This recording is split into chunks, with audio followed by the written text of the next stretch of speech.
All right. Seems like we're live. What's going on, everybody? Are we live? How's my sound? How's my audio? Let me double check. All right. All right, we're good to go. We're good to go. It's good to see everybody again. It's been a hot minute. It's been a hot minute indeed. It's been like 2 or 3 days, but it felt like a long time. 2 or 3 days in crypto, it feels like a lifetime, especially when you're in the PulseChain community. Crazy new stuff happening every single day. So I'm just going to say what's up to everybody. Say what's up to the chat. And hopefully you guys can see me all right. Hopefully everybody's coming in just fine. And yeah, guys, don't forget to smash the like and subscribe. We got 7 people. I feel like we'll be trickling in a little bit more. Press the bell button too, guys. Press the bell button so you get notified when I go live. If you want to. Obviously, it definitely helps. Definitely helps with the algorithm, but it also helps yourself so you don't miss it. You don't miss the hot, spicy new updates. Life has been crazy, everybody. Life has been a whirlwind. Hey, what's going on, everyone? What is going on? Heximus, PulseX, AOKG, Hexfetti, Hexy McHexican. Great name, great name. What's going on, everybody? Good to see all you guys. Smash the like, subscribe if you have not already. And we'll just let everybody trickle in, because we got a lot to talk about today, everybody. A lot to talk about. So we're gonna get to all of it. We're gonna cover all of it in this video, everyone. We're gonna cover all of it in this live stream. It's been a while since I've done a live stream, maybe a week or so, and just never a dull moment in Hex and crypto in general. Guys, what is going on, everyone? Sandeep, Humberto, yo, what's going on? Hi, Mick, hello. Oof, yeah, friendship confirmed indeed, Craig. Friendship confirmed with all you guys. Man, there's a whole lot of stuff happening. Where do I begin? You guys know what launched today? Liquid loans launched today, and if you don't understand that that's a big deal, oh, baby. The floodgates are opening. The floodgates are opening. It's only a matter of time. I think over $3 million of stablecoins have been created in the past, 6 hours. I mean, this thing launched 6 hours ago, so get excited about it. If you're not excited, I don't know what to tell you. Clintrons, hello. What's going on? G'day, Coffee and crew. What is up? What is up? Guys, it's good to see everybody. It's good to be back. Hope everyone had a lovely Thanksgiving. I'm back from my travels. I'm back in my home base. And, oof, crazy night, everybody. So I'll tell you what happened personally in my life in the past 3 hours. So I was driving home from the gym. Just got a new gym membership and bought a new car the other day, and it was a bear market car, guys. I wish you guys could have seen this thing. It was like a freaking old 2001 Ford Explorer. It's old, man. It's old. And anyway, I'm driving back on the highway just to go pick up some groceries, go to the gym, run some errands, and it's about 2 miles away from where I live, so the gym is not that far away. And I'm driving there, and on the way home, I'm about a block away from my place, and the console catches on fire, and I'm it starts smoking. I had to open the windows. I'm driving with my head out the window because I couldn't breathe from the smoke, and the fire's getting bigger and bigger, and I'm panicking. I'm like, fuck, this car's gonna explode on me, dude. Because hey, I guess it's a new car, but it's a new, really old piece of crap beater car. I was all excited because it was my bear market car. I was like, I'm just happy to have something. I just moved into a new place, need a whip to get around, something that has 4 wheels and gets me from point A to point B. That's all I really care about. And I thought everything was good. I drove it yesterday, and this is the second day I've ever owned this car. And I just pull into my driveway, just pull into my parking space. The car freaking blows up on me. Oh, goddamn near blows up. I had to beg a random guy next to me for a fire extinguisher. Anyway, I put out the fire extinguisher. Hold on, guys. I know my video just went out, so let me change my video capture device, shall I? Change that up. Don't worry, everybody. Don't worry. Let's freaking, here we go. I know. We're scrambling here. Don't you worry, though. Don't you worry. Camera. All right. Well, There we go. How's that? How's that, everyone? Oh, man. Oh, we just had it, didn't we? We just had it. There we go. There we go. Let me make that a little smaller. Make that a little smaller. There we go. So what's up, everyone? What's up? Welcome back. Freaking, yeah, blew a head gasket. I don't know, man. It was literally like, I felt like it was a ticking time bomb, dude. I got out of that thing. I sprayed it down with I've never actually had to use a fire extinguisher like that. So there's like covered in dust, you know, there's dust everywhere. My groceries are all dusty. Oh man, chaos over here in the coffee household. Chaos in the crypto coffee household, but it's okay because I had an amazing day today in the crypto world. Liquid loans launched today, the highest of stakes. Crypto documentary live on Hulu. No, not Hulu. Apple TV, Google Play or whatever. If you watch movies through Google, and what else? Prime Video. You know, like hundreds of millions of people have Prime Video. So exposure, guys. It's all about exposure. And all press is good press, right? Some people that might be watching the movie might not realize that it was funded by Hexicans. It was passed off by people in the community. So it's not just an overwhelmingly, glowingly positive Hex, you know, is awesome and stuff, but it really plays into that story. Richard leans into his character. He plays the part, man. He plays the, you know, is he a con man or is he a genius? And, man, it's going to leave viewers that don't know anything about crypto. I mean, you bet your ass they're going to be looking that up afterwards. But, man, so I hope I'm back on the video now. Let me know if everything's good. Yeah, the Explorer, that was a good year. Freaking Ford Explorer lasted me 2 days. 2 days in that thing. 2 days. Worst money I ever spent. Will not be getting back in that car anytime soon. I got to find a tow truck. Get that thing out of here. Get it out of here. Get a new car in there. Oh, it's going to be all right. We're going to survive, everybody. We're going to survive.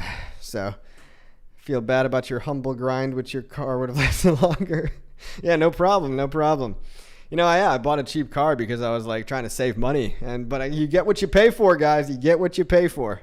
When it comes to cars, you get what you pay for. So, hopefully get a refund on that. We'll see if the guy is nice to me and gives me a refund because literally I bought it yesterday. Picked up yesterday. I mean, it did a couple of errands and blew up on me.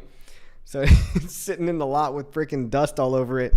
And then, yeah, my Sony freaking camera just ran out of battery. So we got the webcam on. We got the webcam. It's good to see everybody. It's good to see everybody. I can't be upset, though, because everything is going for the perfect setup. We are literally teeing ourselves up perfectly in the PulseChain community right now. Huge documentary launched to hundreds of millions of people worldwide. Guys, dish out the $15, gift it to a friend. Christmas is coming up. Give it out as a gift. You know, it's a controversial storytelling. That's what it's. I mean, it's not just going to be a glowingly positive Hex review. There has to be a story. And as far as crypto documentaries go, the highest of stakes, the Hex documentary with Richard Hart, it's like nothing else we've ever seen, guys. I mean, it's like it's a real story. It's real controversy. You know, it's just it really drives people's emotions, curiosity. And of course, there were some moments in it where I cringed a little bit, but that's because I know everybody personally in the movie, and they really focused in on, you know, they really focused in on RG3 and his friend. I've heard like some funny commentary, which I kind of agree with. It's like someone was like, "Yeah, you know, I feel like I just watched an RG3 documentary, not Richard Hart documentary." So it's like, look, man, they have to tell a story. I wish they could have like captured the community a little bit more, but I mean, how are you going to capture hundreds and thousands of people on the internet? You got to drill in and focus on the believers and the people that just kind of went along with for the ride just because they heard, you know, they thought it was a good idea. They heard from a buddy that was like Mikey, you know, and then you got the non-believers like, you know, Mikey's wife. So if you guys got to watch the movie to understand it, but you know, you've got all kinds of people. You've got the people that firmly believe this is the future of finance. These are the crazy people like me, like you watching. We're the people that are going to change history because history was not ever written by the status quo. Okay. It's about the people that had the courage to speak out and change reality. And that's what we're doing right now in Hex, PulseChain, PulseX community. We're in it for the mad gains, but we're also in it for life-changing freedom technology, away from the powers that be, separation of money and state, bringing the power back into people's hands, trying to fight against this absurd inflation rat race that we're born into. You know, money's being printed more and more. Your purchasing power is worth less and less, but you're doing the same work. You're probably doing more work, and you're not able to afford the same amount of stuff because there's limited GDP growth and absurdly high inflation growth. They're printing money, but the rate of inflation isn't enough to match up.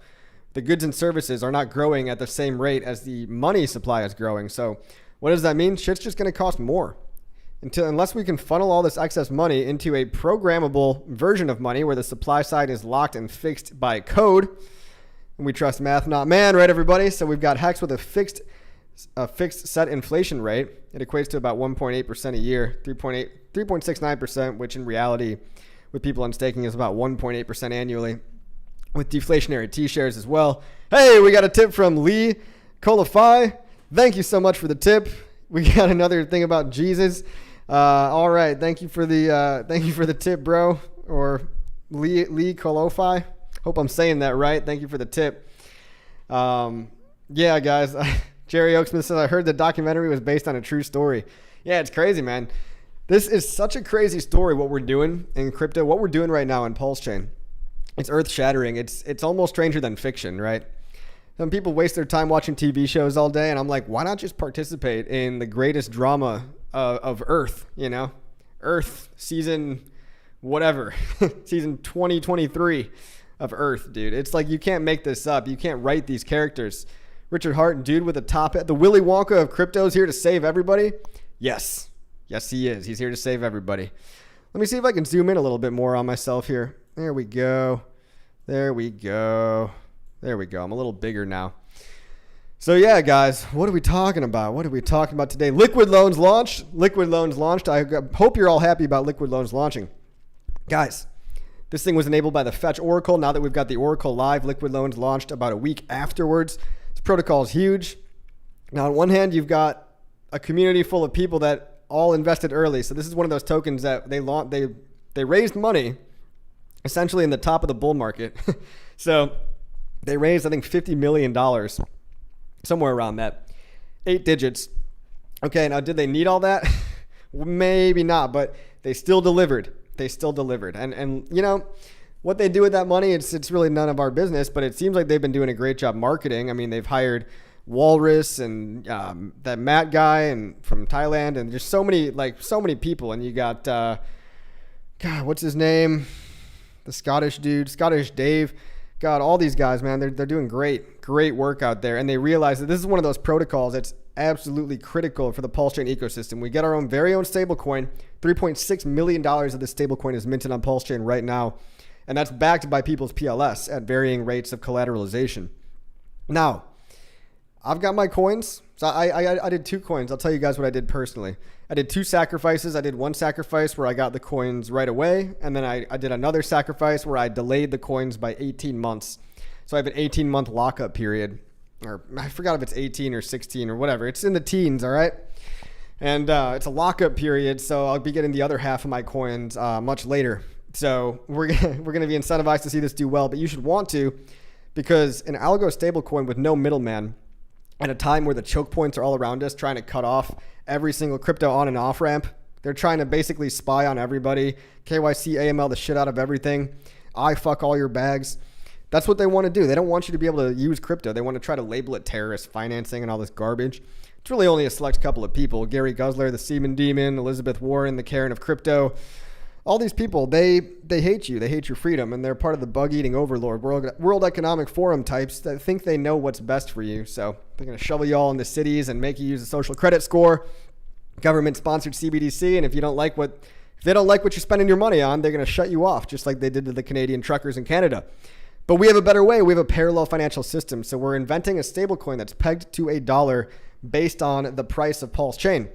Now, this is kind of like this is leverage, okay? This is like leverage, but think about it like this, all right? You know how when you go to a leverage casino, Bybit or BitMEX, maybe you've never been to these websites. Bless your heart if you've never been to those websites.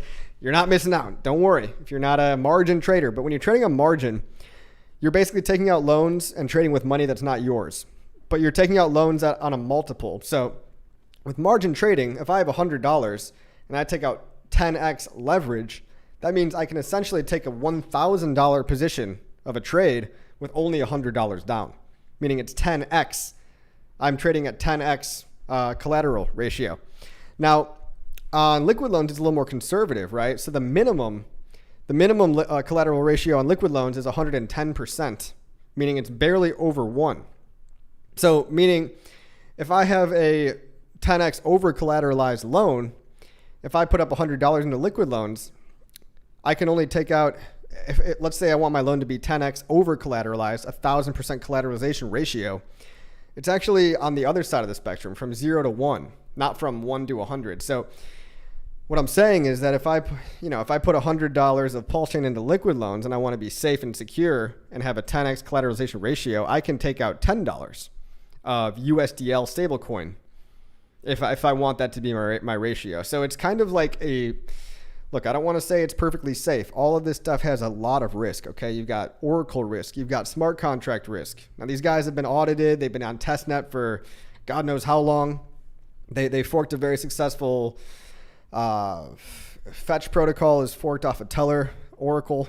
So they forked a successful Oracle. They found a bunch of critical bugs in it, even though it's been functioning fine already on Ethereum for a long time. The team has another set of eyeballs on it, so the Oracle's probably safe. But look, guys, I want everyone to be careful on liquid loans. I mean, it's awesome. It's exciting, but don't go betting the farm on everything without understanding what you're doing. Watch the tutorial videos. Go follow Walrus or all those guys. Crypto Crazy, I think is his name. There's a whole bunch of dudes that are just dedicated to only talking about liquid loans. I mean, they've got their own team over there. Hell, they've got enough runway to last them for a decade or more. But no, congrats to the team. I know it's a ton of hard work, but this protocol is going to unlock massive liquidity inflows and a circular referential system where, you could print dollars with your Pulse, which people could use to buy up Pulse again. Now, there's also danger in this, right? There's danger in like the haunted strategy and stuff, because if you're not keeping your collateralization ratio above a certain level and it gets too low, potentially you could lose your whole vault if the price dips even like 10 or 20%. I mean, given you have the minimum collateralization ratio, which you should be over collateralizing. But let's say you're, let's say you put up $10,000 of, here, you know what? Let's go check this out. All right, let me share my screen right here real quick. Hey, support me on Patreon, by the way, guys, if you like the channel. And we've got a nice pump. Look at these green candles up here. Look at these green candles up here. Let me make my, hold on a second, guys.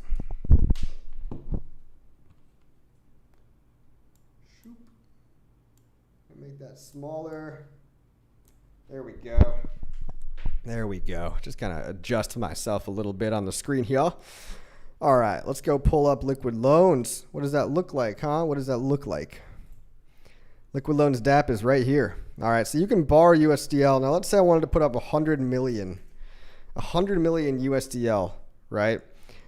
Right now at a collateralization ratio of 150%, I could withdraw $4,121 worth of stable coins. And that's relatively safe, but it's not really, I wouldn't even want to go that much. I'd want to go lower. So, let's say the minimum amount that you can borrow on this platform from yourself, really, you're borrowing it from your own collateral.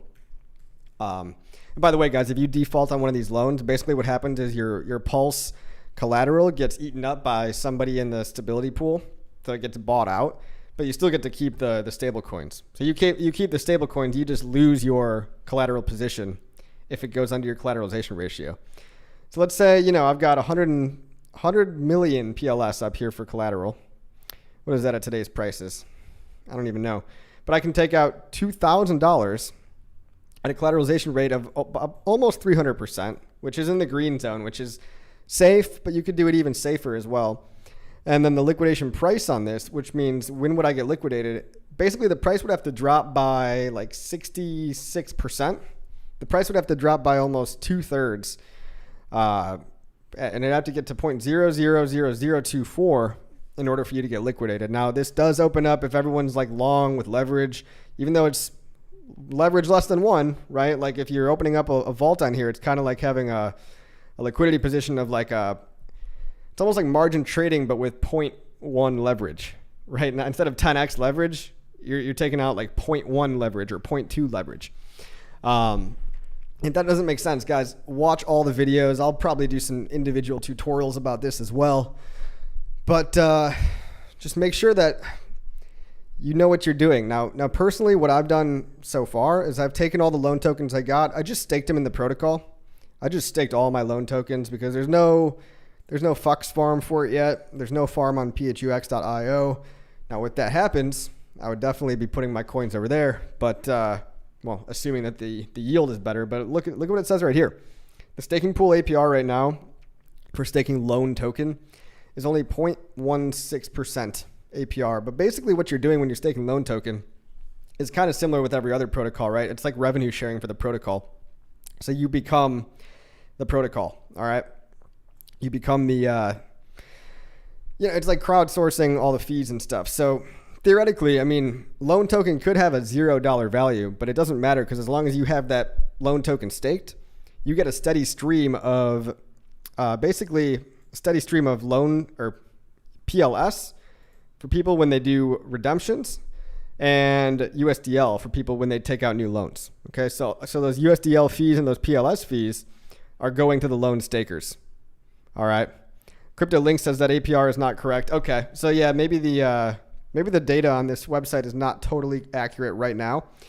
So yeah, I mean that would make sense. I'd like it to be a little higher, right? Let's see. 0.18% is what it's telling me. But, we'll see after the dust settles, guys. There's chaos right now, right? Everybody's doing all kinds of stuff. So I don't know if these numbers are completely accurate.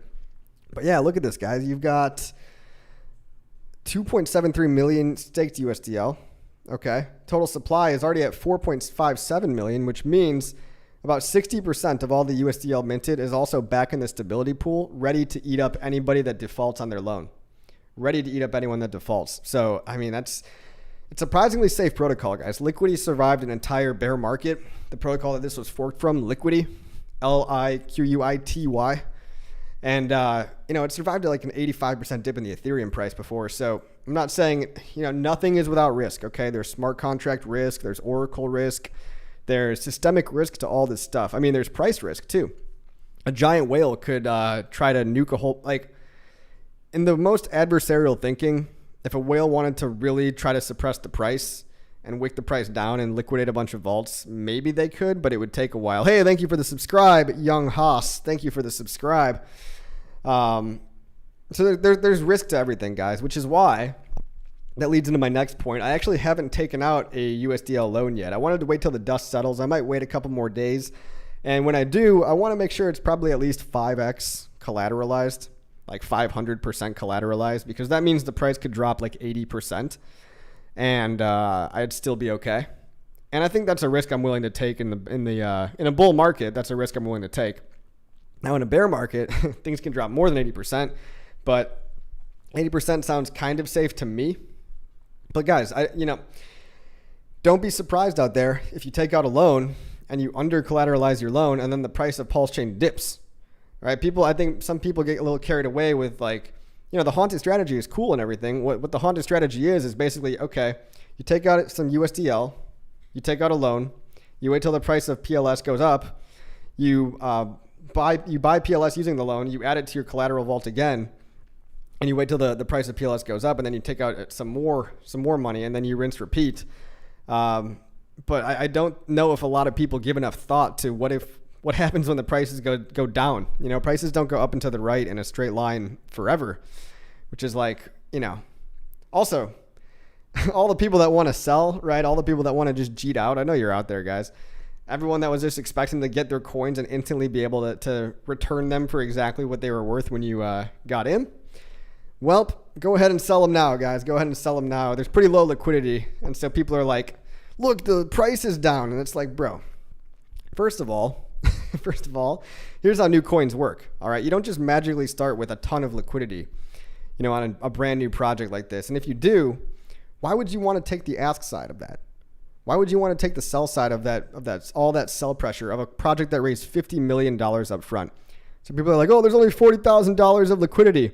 Anyone out here complaining about liquid loans liquidity? To me, all I hear is, why can't I dump? Why can't I dump all my coins and get exactly what I put in? Because I'm so stressed out and hurt from the bear market and I invested more than I was willing to lose. So when I hear people complaining about a project that's not even 6 hours old, this thing is 6 hours old. And you guys are like, where's my liquidity? Well, look, you can go add liquidity. But the reason you're not adding liquidity, even though you could, is because what you're really asking is, how do I dump? How do I dump all this token that I've been waiting for?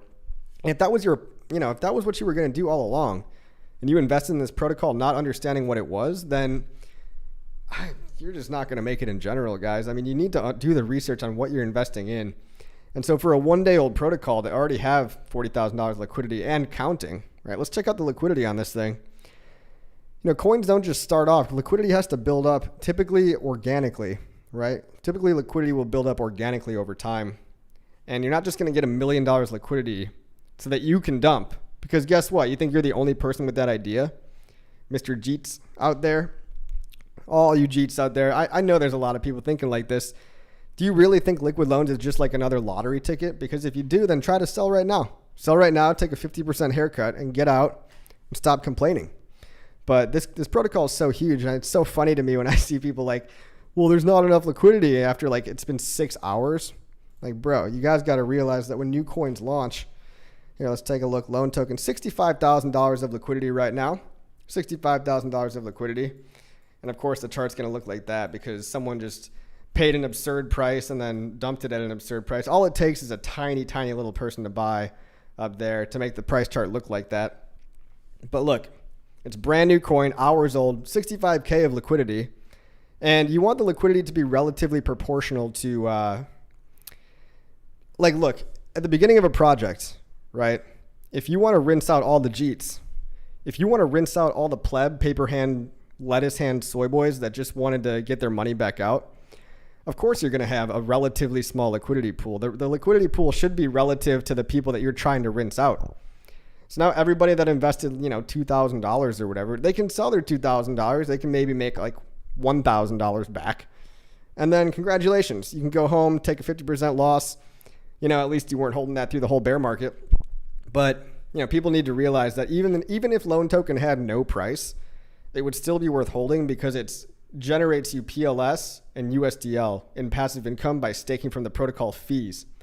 Even if the price was zero, okay, of loan token, there would still be a use case for it because it's just a revenue collection fee. So when price discovery happens in the first couple hours, everyone's so quick to jump to conclusions and be like, look, it's a big red candle, and they just don't have a clue what's going on. But it's like, if you really invested with the intention to sell on day one, like, what are you doing?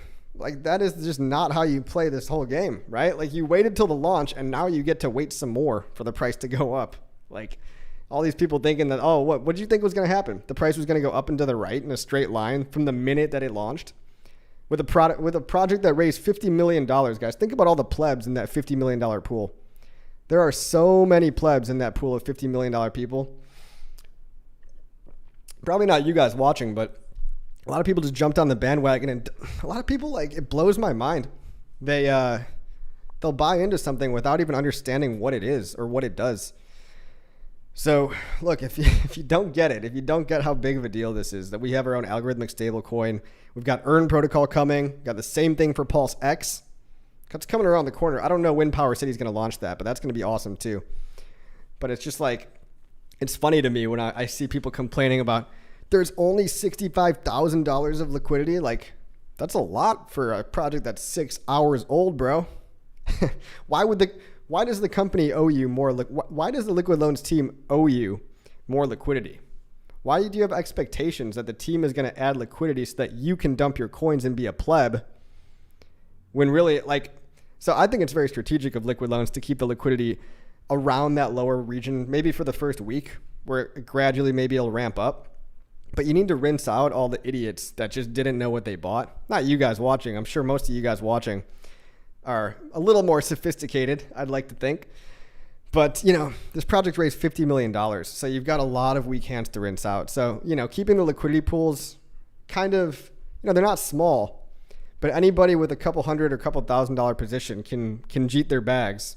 They can get out and they can go home and stop playing the game, So, but it's good that you're not giving them too much. Like, if you want to sell any more than like $5,000 worth of tokens, you're going to eat a lot of slippage.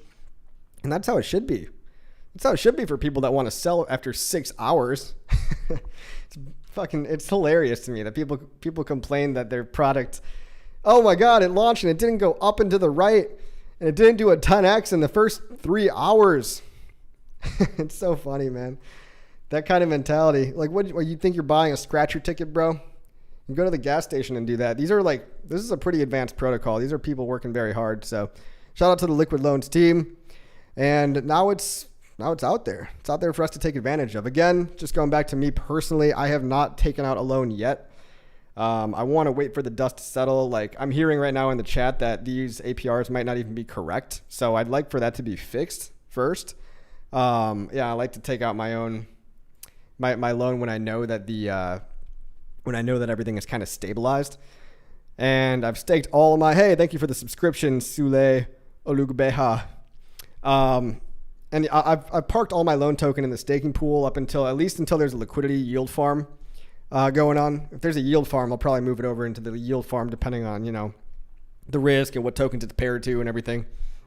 But yeah, see, I don't even know if I'm making 0.18%, or somebody in the chat said that's the wrong number. So I'd like to know, is that higher or lower? Oh, by the way, guys, happy 4th birthday to Hex. Happy 4th birthday on December 2nd. Guys, once upon a time on December 2nd, 2019, it was a beautiful day. I was locked away in my cold Chicago apartment in a tiny little 1-bedroom. And on that day, everyone, life changed forever. It was the seed of a brand new ecosystem.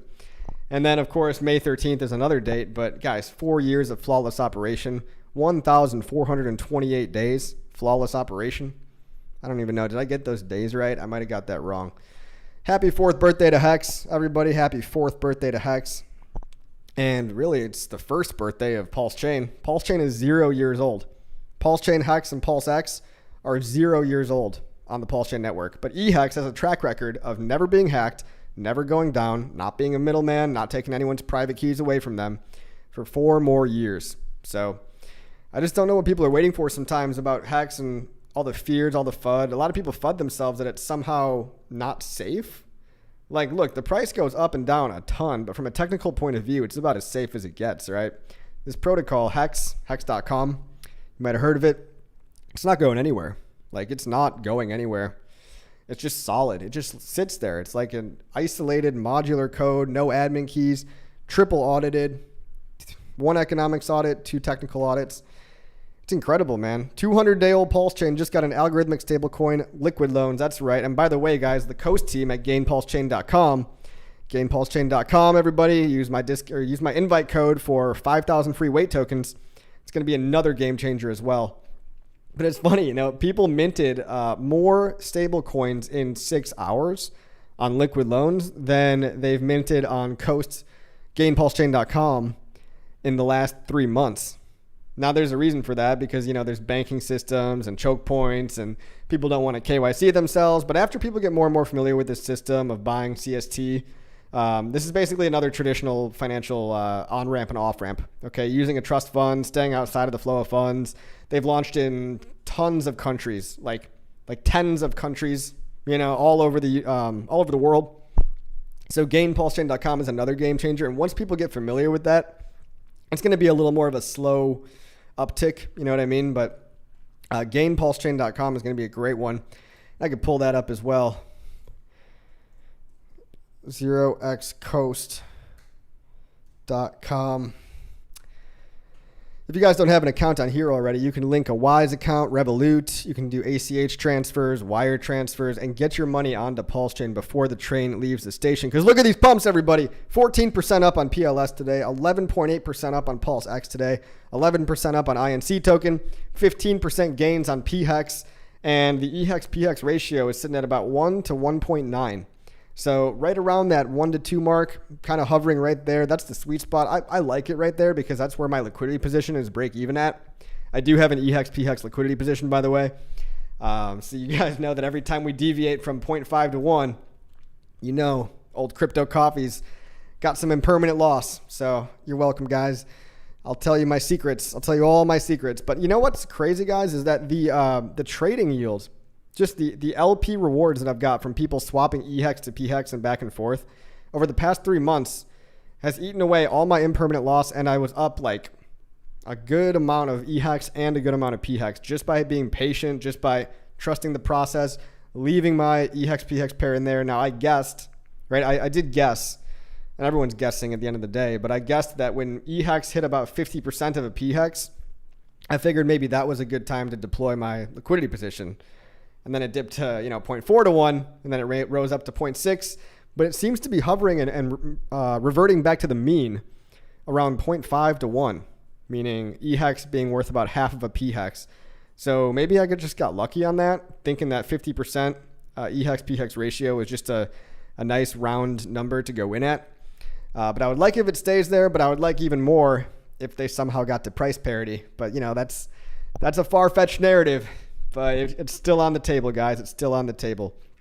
John Kim says, how did I find Hex? Because I just found Richard. I found Richard through YouTube, and I was in crypto since 2015. So I was buying Bitcoin and day trading it all on shitcoins on PoloniX. So, when you're just in this space long enough, you're going to come across Richard Hart, and you're going to have one of two reactions, right? Some people don't like the truth. Some people don't like to hear naughty words, naughty swear words, or Richard calling people retarded and stuff. But I always loved it. Richard just seemed like a really, truthful, honest guy, saying what he feels like, and bold enough to, confront people about what he thinks is right and have a debate.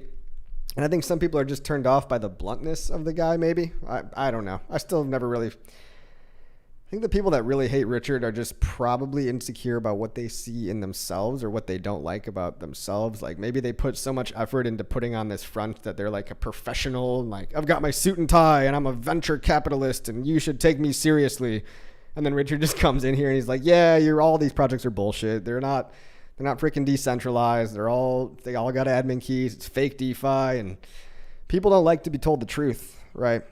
A lot of people that are controversial, they're controversial to the people that want to keep the status quo and the lies going and keep the charade going, right? Crypto Coffee, can I ask how much you bought on December 2nd, 2019? No! Can I ask how much money is in your bank account? Just kidding, I don't care. Nah, you don't ask me how much money I got, bro. But I will say that I did wait. I didn't get in on December 2nd. Hey, thanks for the subscribe, Fabio. I did not get in on December 2nd. I got in on December 3rd because Richard told everybody to wait on December 2nd. And December 3rd was still not the best deal. December 3rd still, I still ate like an 80% dip after the launch, 70% dip, maybe 60% dip, because the people that bought in on day one, they had a huge dip because there was so much pent up buy pressure. And even though Richard said, guys, look what happened on EOS. People overpaid on day one, and then they had to wait longer before they were back in the green unless they dollar cost averaged, which everybody, a lot of people that I know dollar cost average too. Like they bought on day one, but, and I bought on day two, which was still not ideal, but I also bought on, other days. Like in the full first year, I was buying like whatever the price was that day. And I think the ultimate low is on day 33, so it's, I remember even buying before Big Payday. That's another thing about Big Payday. People don't realize that was on November 20th, I believe. November 20th of 2020. After a lot of these big payday stakes are coming out and coming due, people are never going to be able to lock in those crazy high yields anymore. And so somebody should actually chart this. I should talk to Axis about this. Axis Alive. If you're watching, bro, it'd be cool to see a chart of filtering by only big payday stakes. Only stakes with a start date on before Big Payday, and then just so we could see the future inflation schedule, the future market supply, to see when that supply shock is coming in. Because I think the people that are still really able to wreck the price are the stakers that got in before Big Payday. Like whales are one thing, but whales before Big Payday, those guys can really, really put a dent in the price. And I wish they'd stop selling at the freaking lows. Come on, guys. Come on, you silly whales. Sell at the highs. Or at least wait. But look, we got some green candles today. We got some green candles. Life is good. Now, people are wondering why. Guys, it's a mixture of everything, right? Like the prices factor in a mixture of every single person, every single piece of news that's going on. We've got announcements from SEC meeting with Grayscale. You know, GBTC is scheduled to have an ETF approval, guys.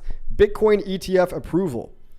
I'll repeat that one more time. A Bitcoin ETF approval is scheduled to be anywhere between January 5th and January 10th. January 5th and January 10th. And now we have dates. Which is always basically a curse. Every time we get a date, it's like a curse because now we have a sell the news event for all the trading idiots out there that don't want to buy and hold. Man, if everyone just bought and held, life would be so good. But it's already pretty good. Life is awesome. We've got so much potential built up here, guys. All the stars are aligning. In my opinion, like, I was euphoric earlier today before my car exploded.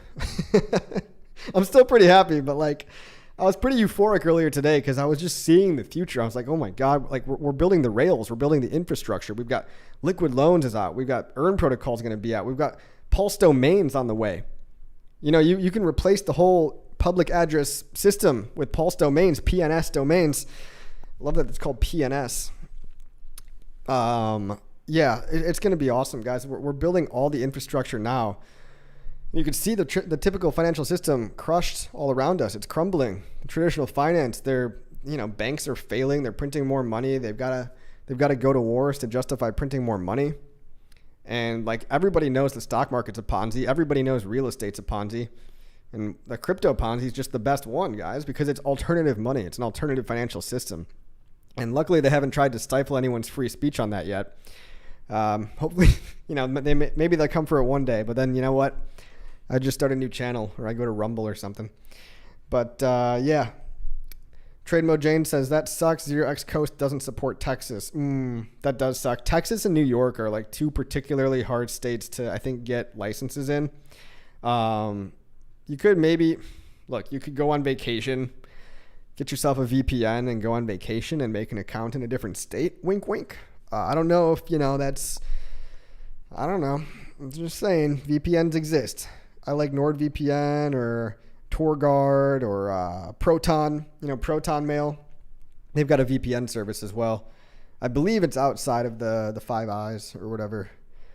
Thoughts on Hex Scout? Oh, thank you for reminding me. Hexy McHexakin. Yeah, we've got Hex Scout is up right now. Hex Scout. HexScout.com. Let's pull that up, shall we? HexScout.com. Look at this, guys. This website's beautiful up here. HexScout.com, the one-stop shop onboarding tool. Man, just every single day, blowing me away, guys. Blowing me away. HexScout.com will show you eHex, PHex. It'll even show you your PLS balances, your PulseX balances. I mean, Staker app is good. And I'm not going to lie, the one thing I like about Staker app that I still don't see on Hex Scout is I don't see like a good way to notify me when my stakes are due. I don't like notifications on this website would be a really awesome feature to see because, I like how Staker app has, and maybe I just haven't figured out how to do this yet, but I can't figure out where to see when my stakes are coming due, versus like which ones are already passed. Like it's kind of confusing. But anyway, that's just, before I get to all the criticism, let's just talk about how awesome it is, right? You've got defaulted to, we're on the PulseChain network, right? So I can toggle this up here. Look at the Ethereum price, PulseChain price. I click here, Ethereum price, click here, PulseChain price. I can see prices in Hex, prices in dollars. So right now, Hex on the PulseChain has a $7.9 billion market cap, sitting at 1.2 pennies and $21 million of liquidity, also known as $1.73 billion or 1.73 billion Hex in liquidity.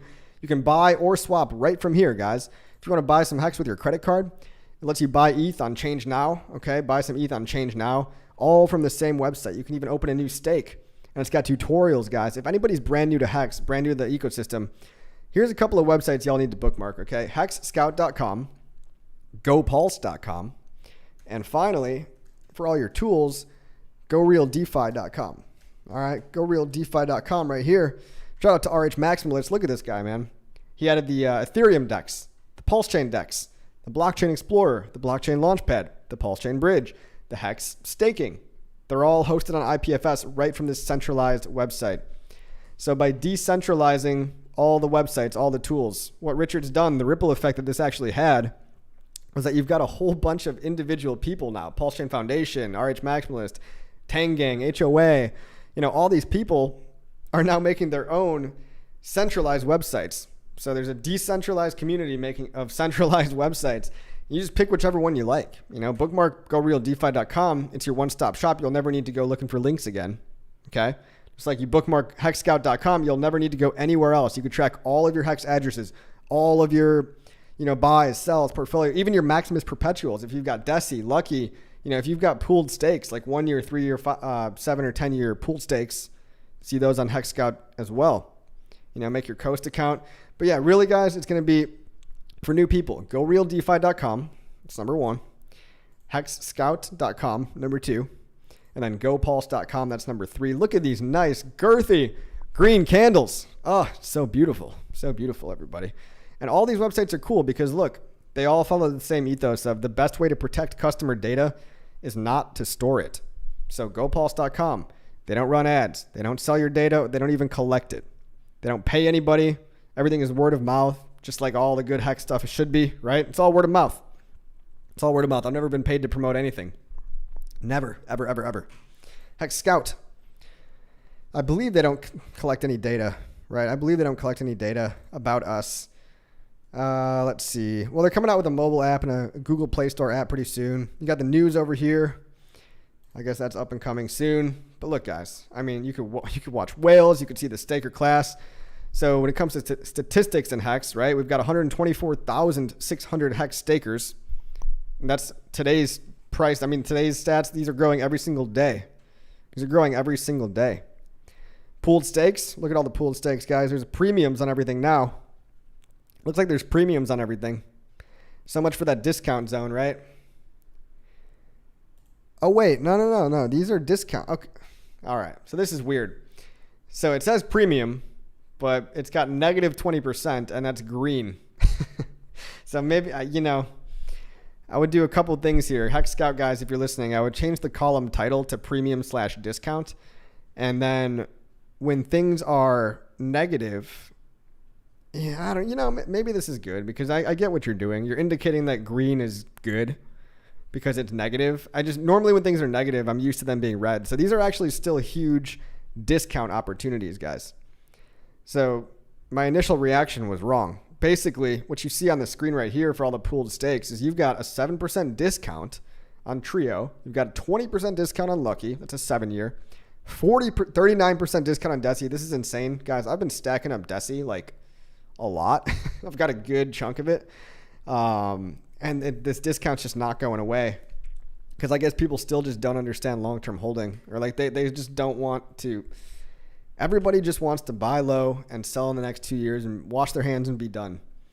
But I'm out here trying to envision a future where we actually live in a fully crypto world, right? So yes, I'm going to take some profit. Okay, of course, everyone should take some profit in a bull market. Of course you should. But in 5, 10, 15 years, guys, if you're playing for the really long game, you could have generational wealth. I mean, you can go from rich to wealthy if you just hold for more than one cycle. So by all means, take your profit, right? But just a lot of people have this mentality of getting in, getting out. They're going to pick a winner. They're going to time the perfect bottom. I know all the geniuses out there are going to sell the perfect top. But just try to imagine where the world's going, right? Try to imagine gas prices. What else they got? They got a support. Look, they've got all these step-by-step starter tours. They've got get in contact, report bugs. They've got file a support ticket, personal one-on-one help. Guys, if you want to onboard a new person into Hex, you gotta show them Hex Scout. You just have to. You have to. Hexican says, I'm bullish AF, ATM. Yes, I am bullish AF as well. So much to be positive about. Price will follow eventually. Guys, I know we've just I don't know how much more bullish of an ecosystem you can be. There's a massive disconnect between the price right now and what's actually happening. These are beautiful tools that are being launched every single day. You got privacy stuff. You've got, what else you got? You got Stake and Shake. It's called Stake and Shake on beetroot.world. So if you want privacy, you can actually earn interest. I think they're paying like 10% interest on their privacy coin Beat, or maybe it's called Sweet. Anyway, I'm not so much interested in like that. Like the interest is nice. It's nice to get yield, but it's also nice to be able to stake something on beetroot.world, withdraw it into a different wallet, and have that wallet be as if it's a fresh wallet. I'll pull it up on the screen. Beetroot.world. So, I mean, it's kind of like a weird, gimmicky way to do privacy, but I like it. You know, I like it. SugarBeet. Launch SugarBeet. And on SugarBeet.world, you connect your wallet. I can't connect my wallet right now, but basically what you would do over here is you would just stake some coins, some PLS, some PulseX, some INC even. You can get paid for staking INC token. You can get paid in Sweet token over here. And then when you withdraw it, what they let you do is they let you withdraw it to another address. And when you withdraw it to another address, that's basically like a fresh wallet. So the privacy hub over here, it's a lot of just plugins. It's a lot of like the Anon exchange is just, I think it's just trading Monero. Yeah, trading Monero for Ethereum on Change Now. Like that's not, and you know, the P2P fiat on-ramp, this is just a link out to localmonero.com. So it's like, it's kind of linking you to other stuff here. What's OneSwap? Let's see what OneSwap is. Cross-chain aggregator. Oh, so this might be like a bridge. I don't know if they're still using block blend. I don't know if they're using block blend anymore, but anyway, that is beetroot.world. Guys, what else are we talking about here, man? Yeah, so the prices are up and everyone's wondering why. And it's like just a mixture of things, right? Number one, we got the Bitcoin ETF news. So mainstream, macro, maybe they're going to print more money. Maybe they're going to inflation claiming to be going down, even though it's just a Band-Aid solution that will never end. Inflation is down a little bit. It's down to 3.6%. It's not down. I mean, it should be zero in a perfect world, but we don't have that. And let's see. Prices are up. People are excited about the ETF, but more importantly, I think people are excited about liquid loans. I think they're excited about minting stablecoins, gain PulseChain. I think they're excited about the PulseChain Foundation. They're excited about GoRealDeFi.com. They're excited about privacy. They're excited about a faucet on PulseChainFoundation.com. We're coming out with a faucet pretty soon. New blockchain scanner. We got PLS domains coming out. You can stake your INC on PulseDAO, PulseDAO.win. You got the documentary coming out. So what I'm saying is that people will find any reason why the price went up, and they'll just attach whatever narrative is more convenient for them. Like you could say price went up because of the movie, if that helps you sleep at night, or price went up because of the ETF news, or price went up because of the macro, or price went up because of liquid loans. Like there's so much good stuff happening. But then if price was down, if price was down today, you would just look at all the bad stuff happening. You'd be like, well, where's Alex the Whale? Where's that Alex the Whale guy? I'd like to get a hold of him. I'm like, you know what I mean? Like people would, if the price is down, people will find the news in which to perceive the reason why. And the reason why people bought more than they sold today, and they bought a whole bunch, and I love it. I love the smell of green candles. But they bought for a whole complex variety of reasons, and everyone's individual reason for buying is a little bit different. But there's a convergence of a lot of good news today. A lot of good news. Definitely a convergence. Orion says the movie was very good. Nice. Pete Swag said win Lambo. Banana Junkie said he sold his Lambo. Yeah, man. I never had a Lambo, but I downgraded my car. I downgraded my car and it exploded. That's what you get, guys. That's what you get for going below your standards. So I'm gonna go to a dealer. I'm gonna go to an actual car dealer. Get me a real car that doesn't explode on me. There's no way I'm getting back in that freaking death trap anymore, by the way. Just happy to be alive at this point. Happy to be alive. Dude, I did so much stuff I feel like today on just on the computer. Like I restaked a bunch of Hex. Like I just did some stuff today, guys. I think I moved into some Fux liquidity pools and stuff. Yeah, Fux liquidity pools for sure. Yeah, everything is good. Everything is just lining up. Staked all my loan token. I'm sure a lot of people did that. Dollar car average, lol. TYRH coin has burnt nearly $500 million worth of Richard Heart ecosystem coins. Well, that's cool. That's pretty cool. I wonder if I can make this.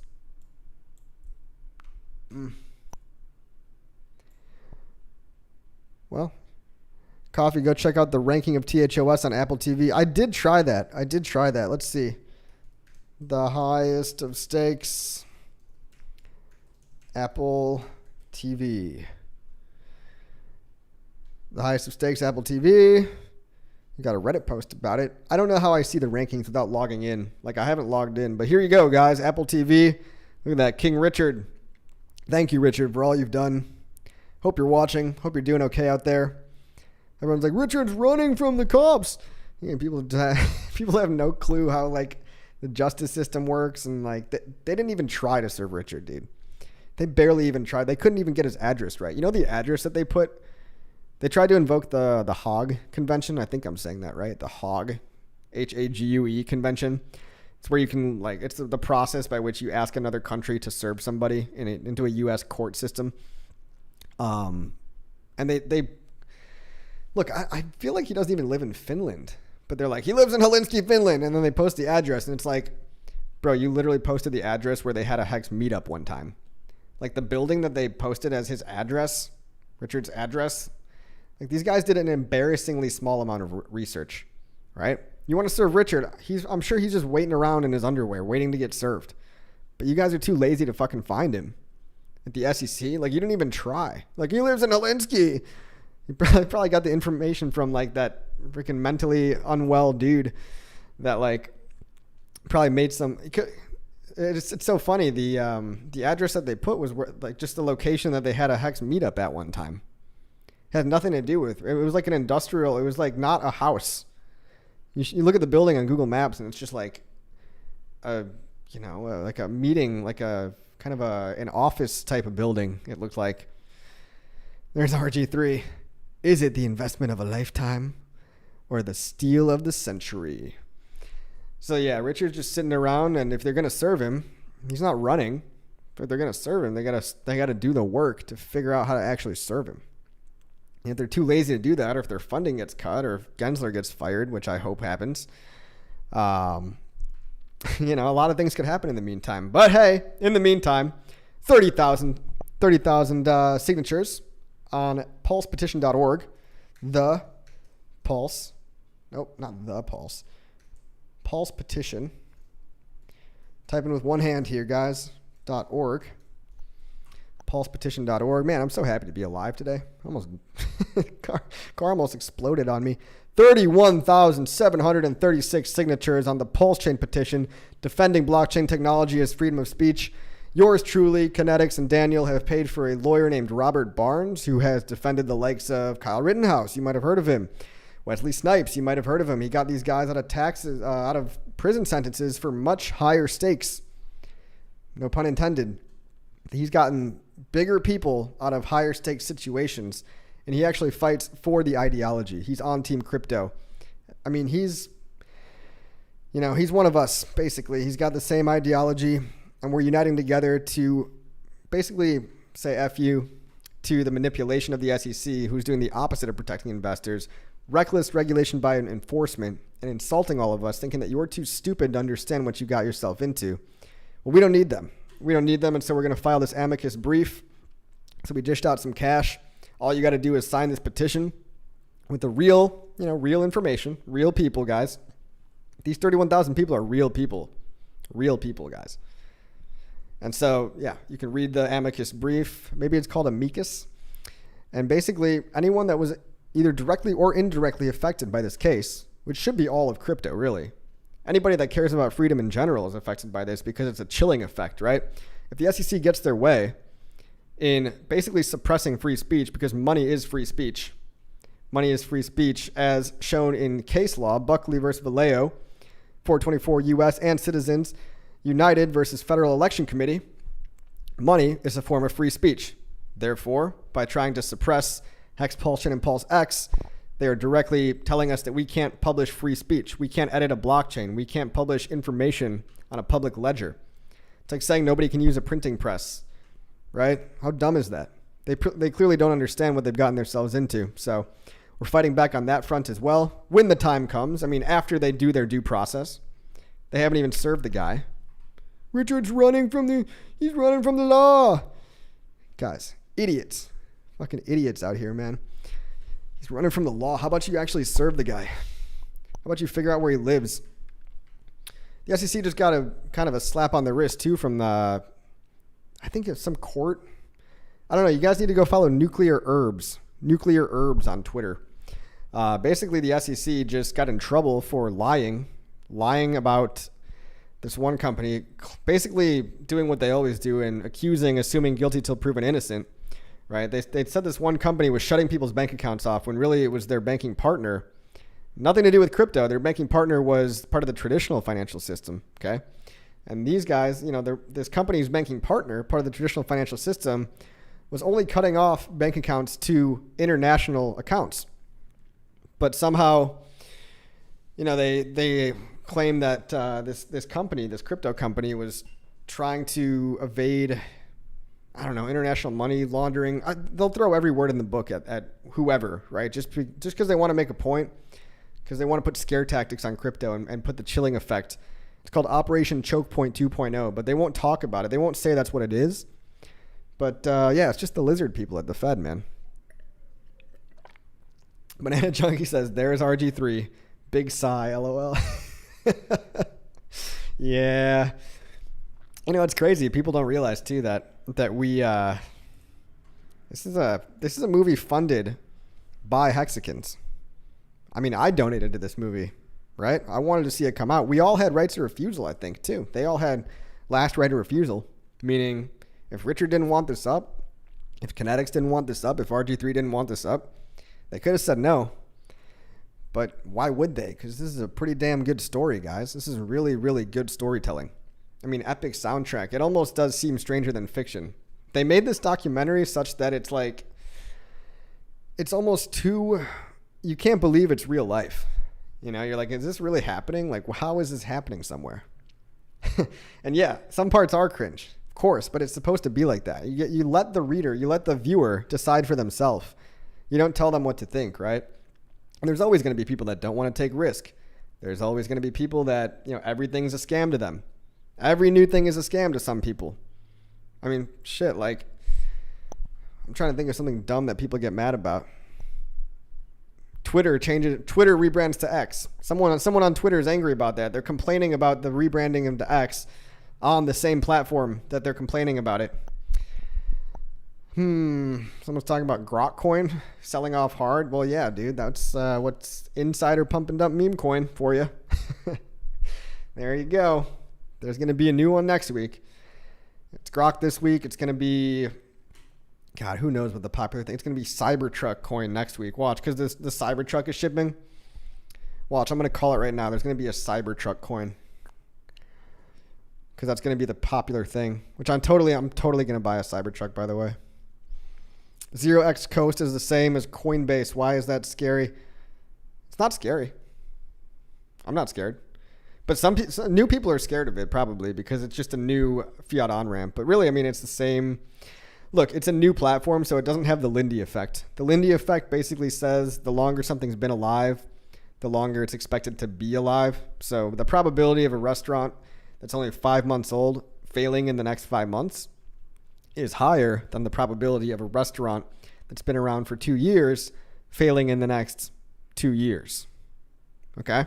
So it's like future life expectancy is proportional to existing life expectancy.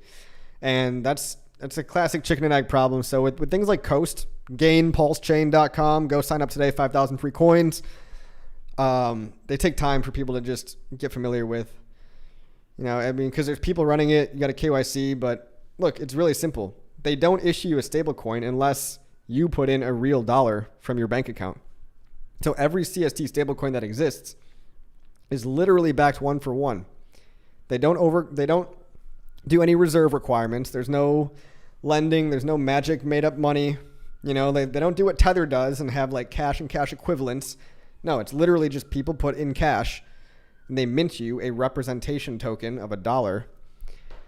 Now let's see what Richard just said, actually. He said something about that lately. Richard Hart on X.com. X.com. Oh, I don't want to sign in. Never mind. Basically, Richard tweeted that stablecoins can be looked at like postage, like stamps, like digital stamps or collector's stamps, I believe.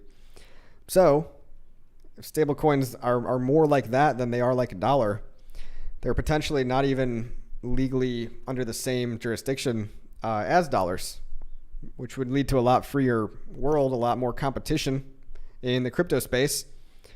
You know, BNB USD, BUSD probably wouldn't have had to shut down if we had more clear legislation about that. Creative Crypto says, appreciate you. Thank you so much. He says, no one does more for PLS ecosystem than coffee. That's not true, sir, but thank you. I will take that compliment. I know some people do a lot more than me. Richard Hart. Richard Hart's one of them.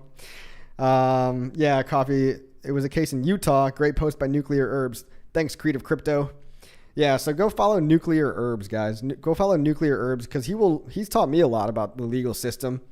He'll teach you about, appellate courts and Supreme Court and district courts and what's the difference, how they all feed up to the Supreme Court. But a lot of people that don't live in the U.S. that never even had to take like the Constitution test, right? And even people in the U.S. that just sucked at school, right? That didn't pay any attention. Like, it's good to learn about how the legal system works. I mean, I just asked ChatGPT a whole bunch of stuff, and I feel like I'm, 5 times as smart about legal terminology than when I started this crypto journey.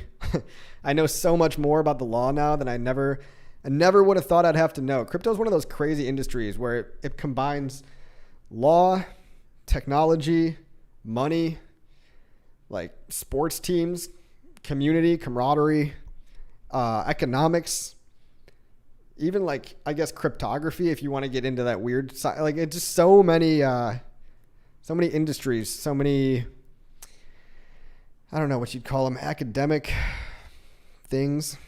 You know what I'm talking about.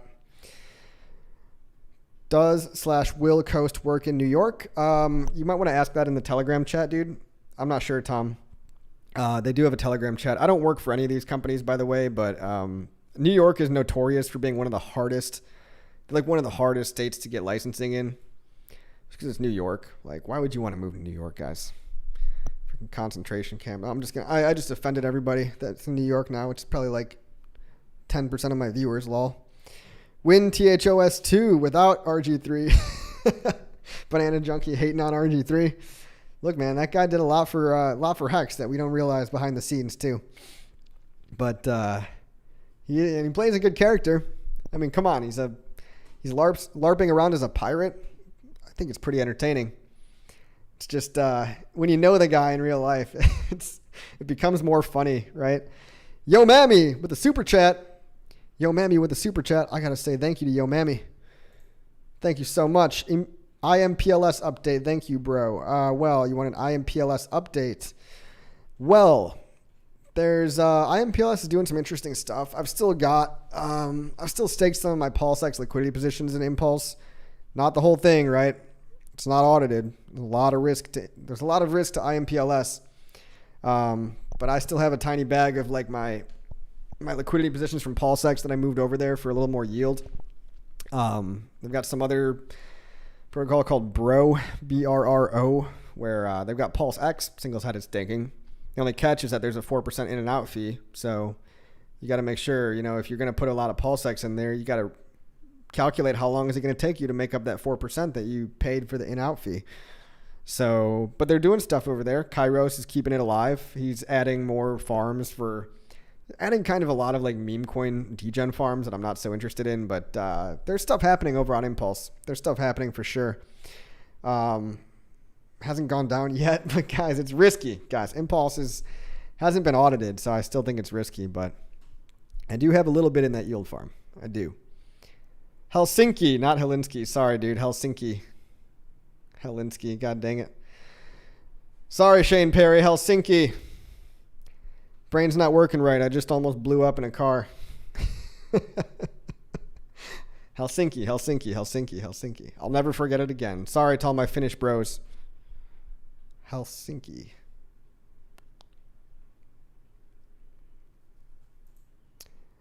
I assumed Coast had no KYC. I guess I assumed wrong. Yeah, it's got KYC, Shane. Coast has KYC. It has to. It legally has to. There's no way you can run a fiat off-ramp and on-ramp like that without KYCing your customers. If you legally, unfortunately, if you want to do legal business in the United States, and this is primarily, this is worldwide, right? They've got a whole bunch of countries. But if you want to do business in the USA, you've got to do KYC AML. There's no way around that. And, look what happened to Binance, right? They didn't even do anything that bad. They just forgot to do AML, or maybe they purposely dodged it, right? But from the years, everything 2020 to 2022, they weren't doing AML on Binance. And so people in the news get the picture that, oh, CZ is a money launderer, terrorist financing. All he did was he just didn't enable AML KYC for like 2 years. And he actually did. He did implement it in the later years, but he didn't follow the rules, and so he had to pay a huge fine. And he's lucky he's not in jail, but he bribed he paid off the extortion fee, $4 billion, by the way. CZ had to pay $4 billion for getting the KYC AML people. So, but people watch the news and they're like, that guy's a money launderer. It's like, no. What actually happened was he was supposed to collect everyone's ID cards and social security numbers, but he didn't do that for 2 years. So it's possible that some bad people could have maybe signed up at Binance, I guess. But, it's all so stupid. It's all so dumb. What was I going to look up over here at Coast? I had an idea, but I have the attention span of an ant right now. Freaking Coast products. Yeah, on-ramp, off-ramp, stablecoin, bridge. I forgot what I was going to look up, guys. Tom says, no offense taken. New York, no, it's admin hell. Yeah, I'm in New York, and I agree with your statement, lol. Sorry, Burnt Wookie. Well, New York State, New York State's got some nice areas, I think. The city, though, whew. I've been to Brooklyn a few times. It's fun to visit. Wouldn't move there. Arizona says coffee is one bad dude. CoffeeZilla, that is. Yeah, CoffeeZilla. I mean, look, I don't really love the guy. The thing about guys like that, it's like when your whole business model becomes calling people out as scammers, it starts off in a good place maybe. Like maybe you have some virtue, but then it's like everything starts to look like a scam. And so you're going to take a pessimistic, glass half empty approach when you're looking at all of life. And so, if you're getting paid for calling people out for being scammers and exposing scams, then even stuff that's not a scam starts to look like a scam because you kind of make it that in your mind. So, yeah, I like CoffeeZilla. I like what he does like 80% of the time. But there is 20% of the time where he's just not, maybe he's just not right, or maybe it's not that big of an issue. I don't know. CoffeeZilla. Shout out CoffeeZilla, I guess. Altcoin Daily tweeted about the highest of stakes. Cool. Nice. Altcoin Daily tweeted about it. Guys, they got a bag. Altcoin Daily's bought a bag. Blockchain Boy bought a bag. It's so funny. It's like you can literally tell when people own something versus when they don't. When people own something, after they buy a bag, they tweet, I'm just curious. How does everybody feel about PulseChain? How does everybody feel about Hex? It's like, really? Really? You're just curious now? You're just kind of curious how everyone's feeling out there? It's not like you've been following us for the past 2 years, talking shit about it. You buy a bag and say, oh, I'm curious. I might dip my toes in the water. I might not. They bought a bag. Blockchain Boy bought a bag. He bought a bag, but he looks at everything like it's a degen gambling casino. He even tweeted about it. It's like all of crypto is just a degen gambling casino. It's like, okay, buddy, if that's how you view it, I think we're actually making something important here. Something that could serve generations. Real freedom of speech, real decentralized finance. Not your keys, not your coins. Can't be shut off by a corrupt middleman. The reason crypto was invented. But some people are always going to see things through the lens of, well, it's all just a casino anyway. So it's a little bit, kind of Machiavellian? Is that the right word? Where it's just, we're all just scheming here. We're all just scheming. We're all just grifting and trying to one up everybody. And if that's the lens you see everything through, I mean, then you're going to project that out on the world. That's when they start to call other people grifters and stuff. It's even when they actually believe in a mission or the ideals of crypto. That's what I'm like CoffeeZilla. It goes right back full circle. Like if you're a grifter, then you assume by default that everybody else is a grifter. But I love the Altcoin Daily. Altcoin Daily tweeting about it all innocent. Like, I know you got a bag, Altcoin Daily. I know you got a bag. Altcoin Altcoin Daily is bi-curious. He's bi-curious. I'm not gay, Dad. I'm just a little bi-curious. Those Butters from South Park. I'm just a little bi-curious is all. How to access loan token. Go to neverselling.io. Neverselling.io. If you look on the screen in front of you, this is where you go to claim your loan token. This is where you go to claim your loan token. Connect your MetaMask to neverselling.io, and you'll see all of the, if you have the right address on your MetaMask or whatever wallet you have, you'll be able to see all the coins you can claim. You'll be able to see all the coins you can claim on your beautiful loan token. Hey, thanks, Banana. Congrats on the 33.3K subs. That's a lucky number right there. 333, everybody. So who's got a bag? Ivan on Text got a bag. Altcoin Daily's got a bag. And I'm just guessing. They might not have a bag. I might be spreading misinformation. Sorry, guys. I'm sorry if I'm spreading misinformation, but you know how people talk, guys. You know how people talk. When they don't own a bag, they trash it. The second they hit the sell button, they say, oh, PulseChain's a scam. This thing sucks. It wasn't going up fast enough. Whatever stupid reason. Richard Hart's a scammer, blah, blah, blah. You're all exit liquidity for the OGs. Wah. I've heard it all, guys. You guys aren't coming up with anything new. Nothing new. It's unsustainable until the bull market comes back, and then you buy the top again. But then when they buy a bag, they get all nice. They get all cute. They get all cute and cuddly. Then chill it after, lol. Yep. Okay, guys, what are we talking about here? I've been going live for an hour and 16 minutes. Thank you all for coming. Do you have any final questions, concerns? HexScout.com, GainPulseChain.com, LiquidLoans.io, GoRealDeFi.com, Fatty.io, PHUX.io, Fame.io, Margin Trading, GMX Fork, by the way. If you want a DGen casino, go ahead and do that at Fame.io because I get to collect all your trading fees. I get to drink your tears of unfathomable sadness. Unfathomable sadness. Little butt curious, lol. Buy more Hex. Hey, you said it. Small, smart decisions. You said it. Not financial advice. But today, guys, I bought, I'm literally not joking. I bought PulseX, PLS, and Hex, PHEX, specifically PHEX today. Using all of my yield farm earnings. I rotated them all into my three favorite coins because I was kind of focusing more on PulseX this past month, but just seeing, honestly, liquid loans today got me so bullish on PLS. I was like, come on. I told myself I had enough PLS, but I just, I had to buy more. I bought a good amount. I'm not telling you how much I bought. I bought more Pulse today. And I bought more Hex because I've been trying to I can't tell what I want more of right now. I know proportionally I'm a little low on, actually I don't really know I don't really know where my allocations are, but I feel like I should be stacking PulseX right now. But I still want to capture Hex around a penny. I still want to capture a lot of that. So a lot of my yield farms I'm dripping into kind of PulseX and Hex. I also just made a gigantic buy of PLS, but that was maybe 2.5-3 weeks ago. I don't know, guys.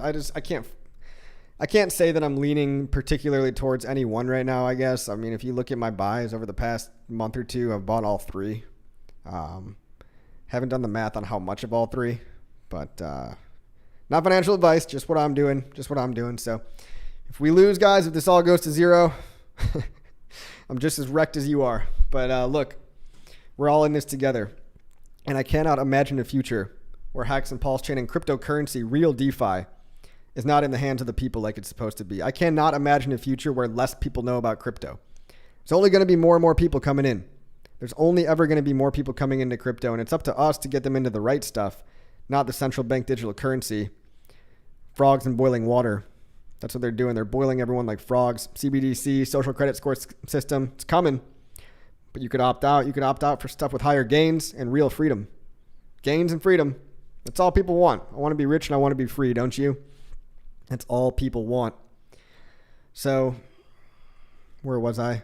PulseChain going 88% up this month. Mark my word. I hope so, Joyvin. I hope so. Thank you, buddy, for the useful info. All the best to you. No problem. I am curious. No problem. Nice username. If they all move up and down together, who cares what you buy? Yeah, that's kind of my motto. It's like, it doesn't really matter. Like, I could overthink it, but I'm kind of just buying all three. Tap wants to know, what is Eric Wall's problem with PLS? I thought he was on Team Hex. No, he just trashes Hex and Pulse because his hedge fund is wrecked.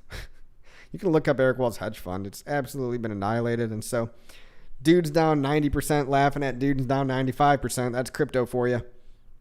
Everyone's just projecting, guys. All the hate, for the most part.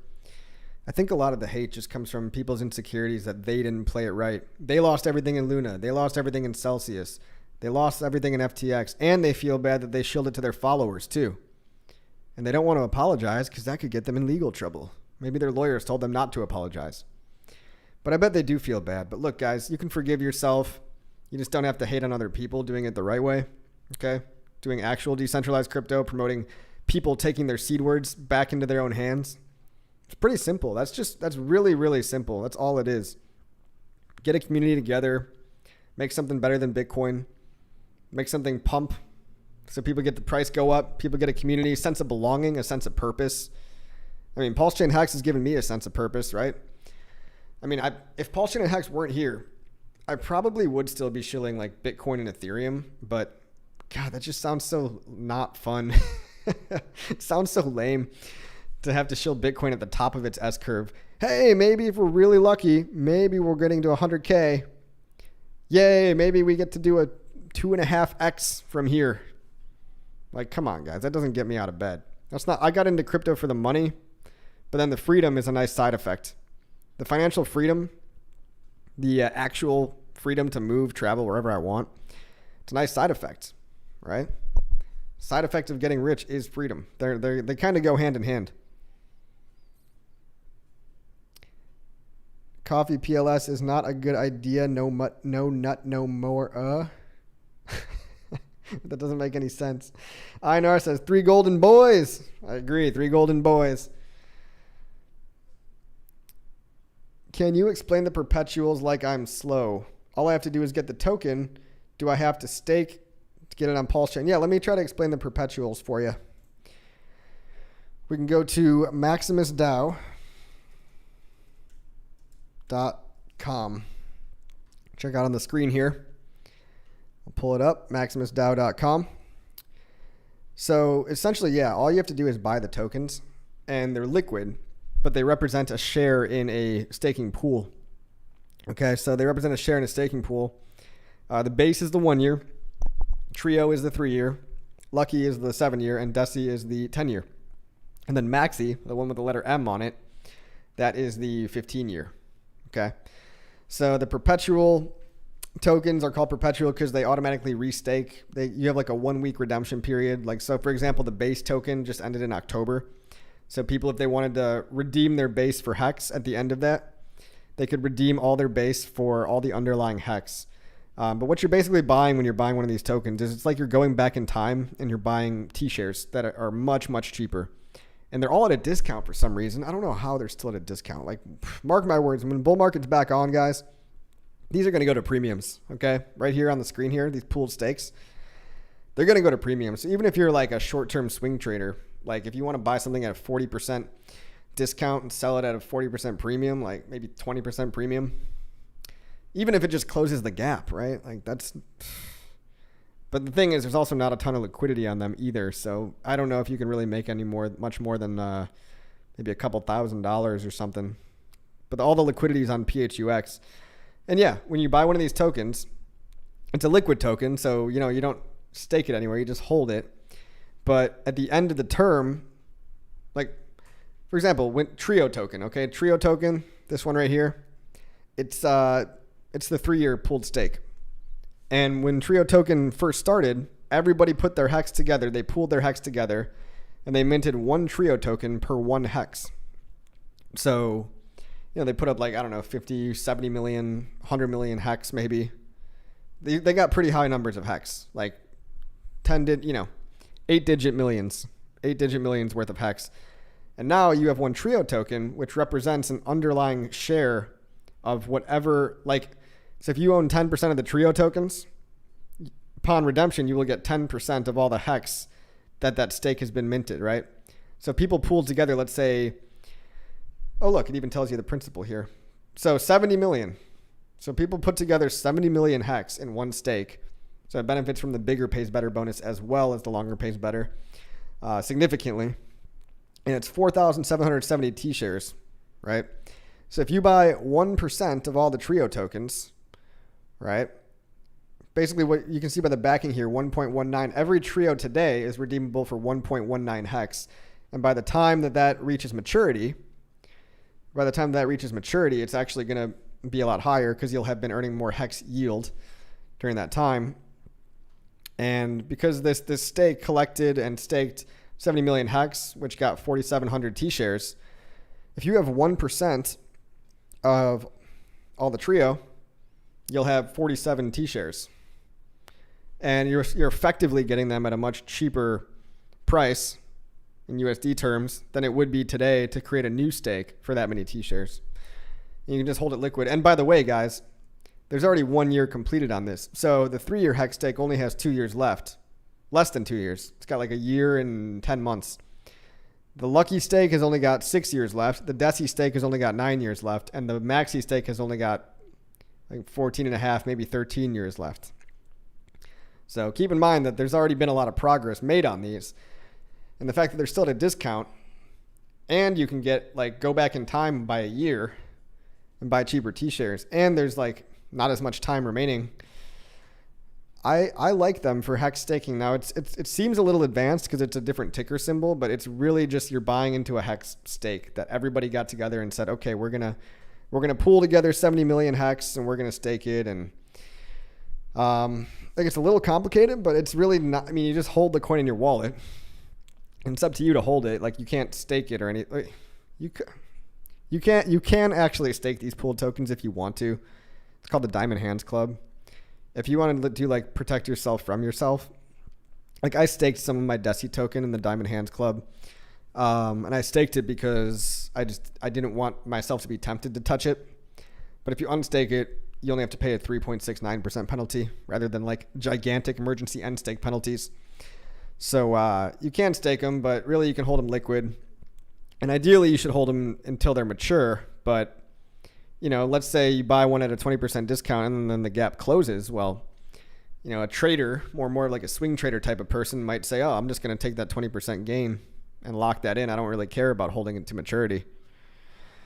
Why doesn't Richard podcast anymore? Probably because he's building, and then also doesn't want to probably give anything away to the SEC. Anything you say can and will be used against you. But no, I mean, it's he streamed the entire bear market last cycle. It didn't really help the price go up. You can talk about how awesome crypto is, but if nobody's ready to buy, if everyone's in a risk-off mindset, globally, it's really hard to convince the tides to turn. But if we all do it at the same time, if we all do it together, it does become a self-fulfilling prophecy. We're basically just priming the pump. We're gearing up the marketing machine, okay? So by the time the bull sentiment does come back, everybody will have heard about Hex. Everybody will have heard about PulseChain. It's just name brand recognition. I mean, freaking Altcoin Daily's out here shilling the highest of stakes. Thank you, Altcoin Daily. If you're watching, thank you. Thanks for the marketing. I don't mean to talk crap about these guys. I'm sure they're all good people, right? It's just I know they secretly have some Hex and Pulse. Maybe not Hex, but I bet you a lot of them have. They're probably more likely to have Pulse than they are to have Hex, but I still think Hex is awesome. I just think it's time. PulseChain is for some reason easier for people to understand because it's the Ethereum layer 1 narrative. But Hex being a foundational, a primitive, I would call Hex a financial primitive, right? It's a digital, trustless yield, an interest-bearing savings account, a yield-bearing savings account on the blockchain with no middleman, with isolated code. But I guess that hasn't caught up to people yet.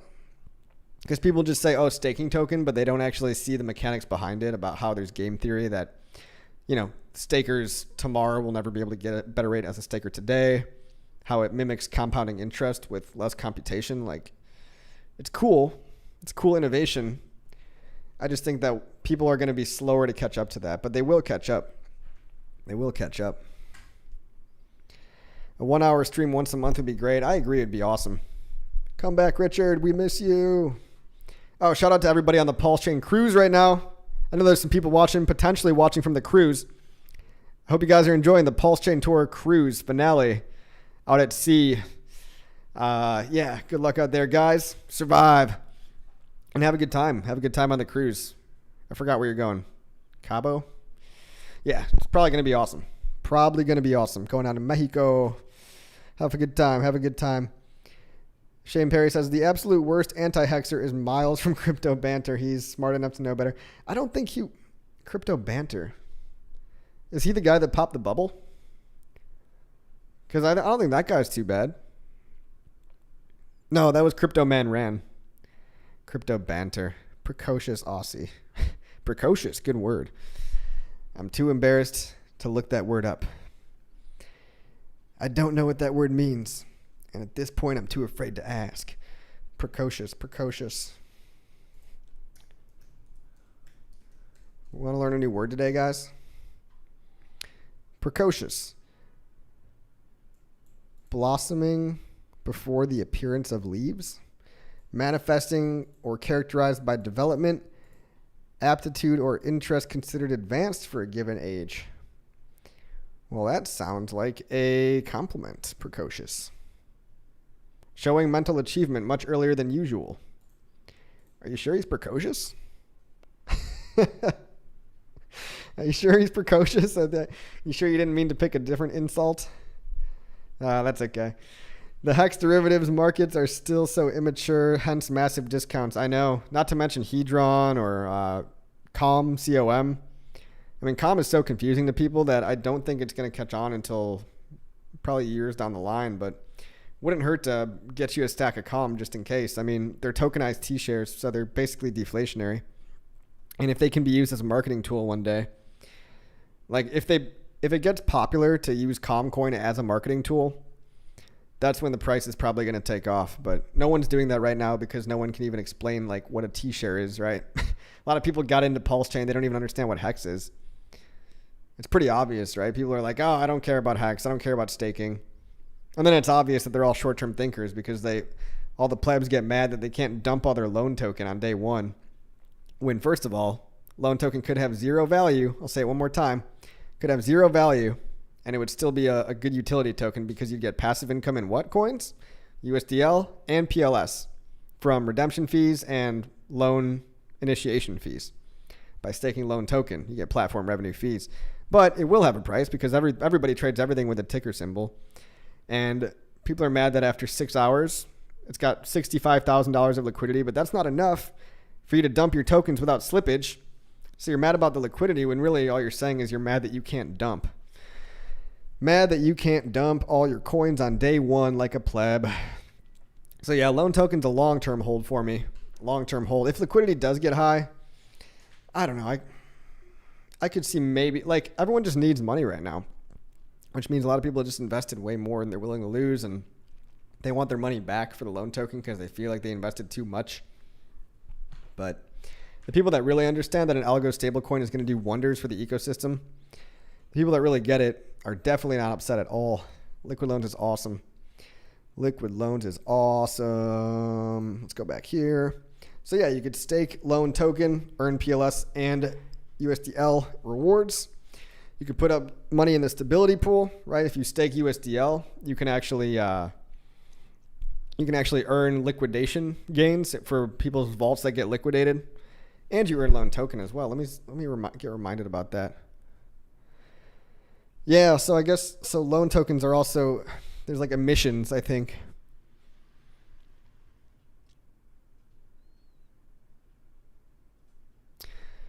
Okay. So you get loan tokens and PLS for staking USDL as well. So same situation. Stake USDL, earn Pulse and loan. Stake loan, earn Pulse and USDL. put up PLS as collateral, take out USDL as a loan. Now, ask a tax advisor, but this also has tax implications where loans, whether they're made with a human being or potentially, we don't know, we don't have absolute clarity on this yet, but potentially if a loan, even if a loan is made with code, like here, like in liquid loans, all loans are tax-free, according to tax advisors. But again, I'm talking about brand new stuff that no one has really officially made any laws on yet. So ask your tax advisor. But it's a pretty good strategy if you want to over collateralize, guys.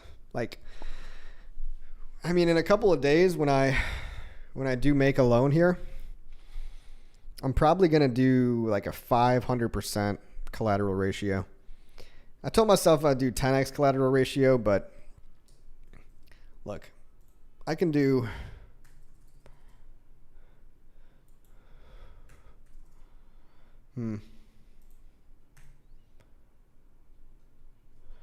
let's see.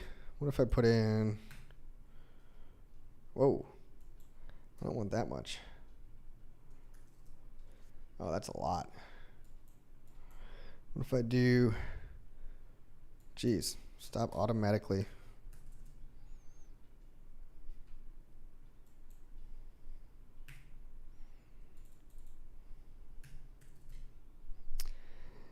Yeah. Yeah, this would be relatively safe because, I mean, the price could drop 80%. If you get about 4x over collateralized, 400% over collateralized. It's like you're going over at, what's 1 over 400? 0.25% leverage. That seems pretty safe.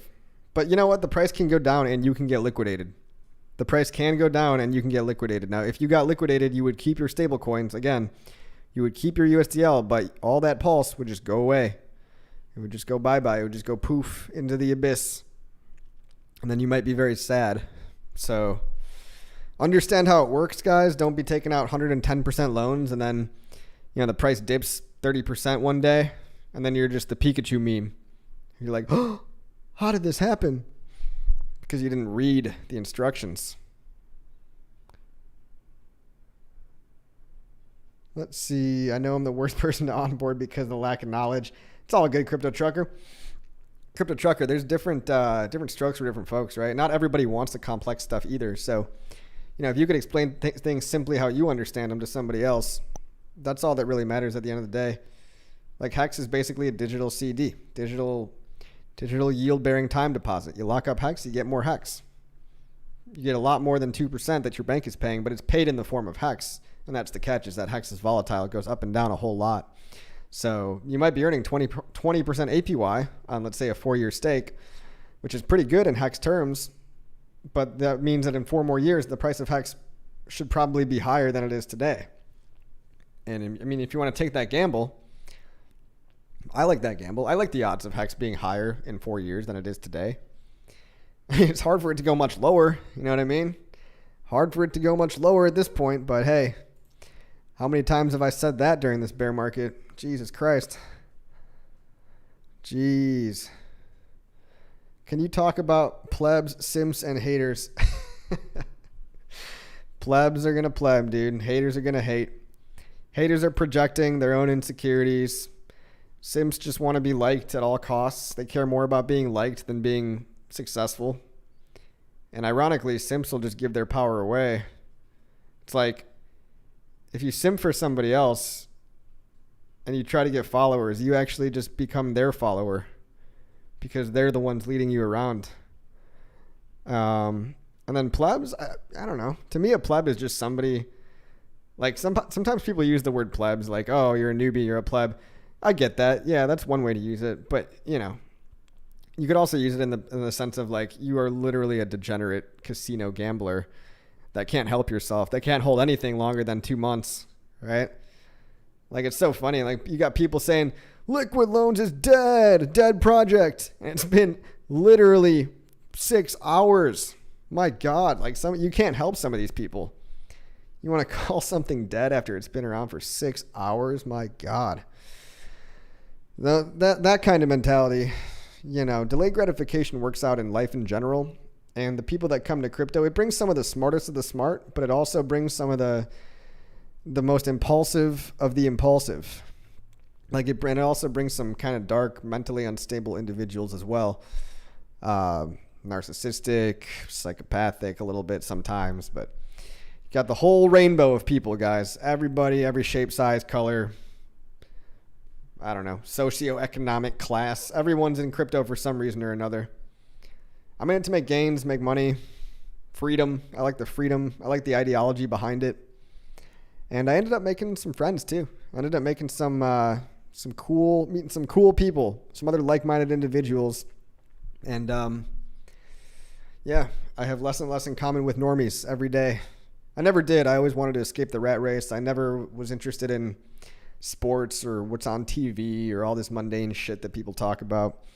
So, people in crypto, they seem to be interested in other cool stuff. Longevity, free energy, like conspiracy theories, like talking about what's really going on in the world, how to actually live a good life, fitness, health, wealth, happiness, love. Like, people actually are focused on, if you know where to look, a lot of people in this industry are focused on bettering humanity and bettering their own life.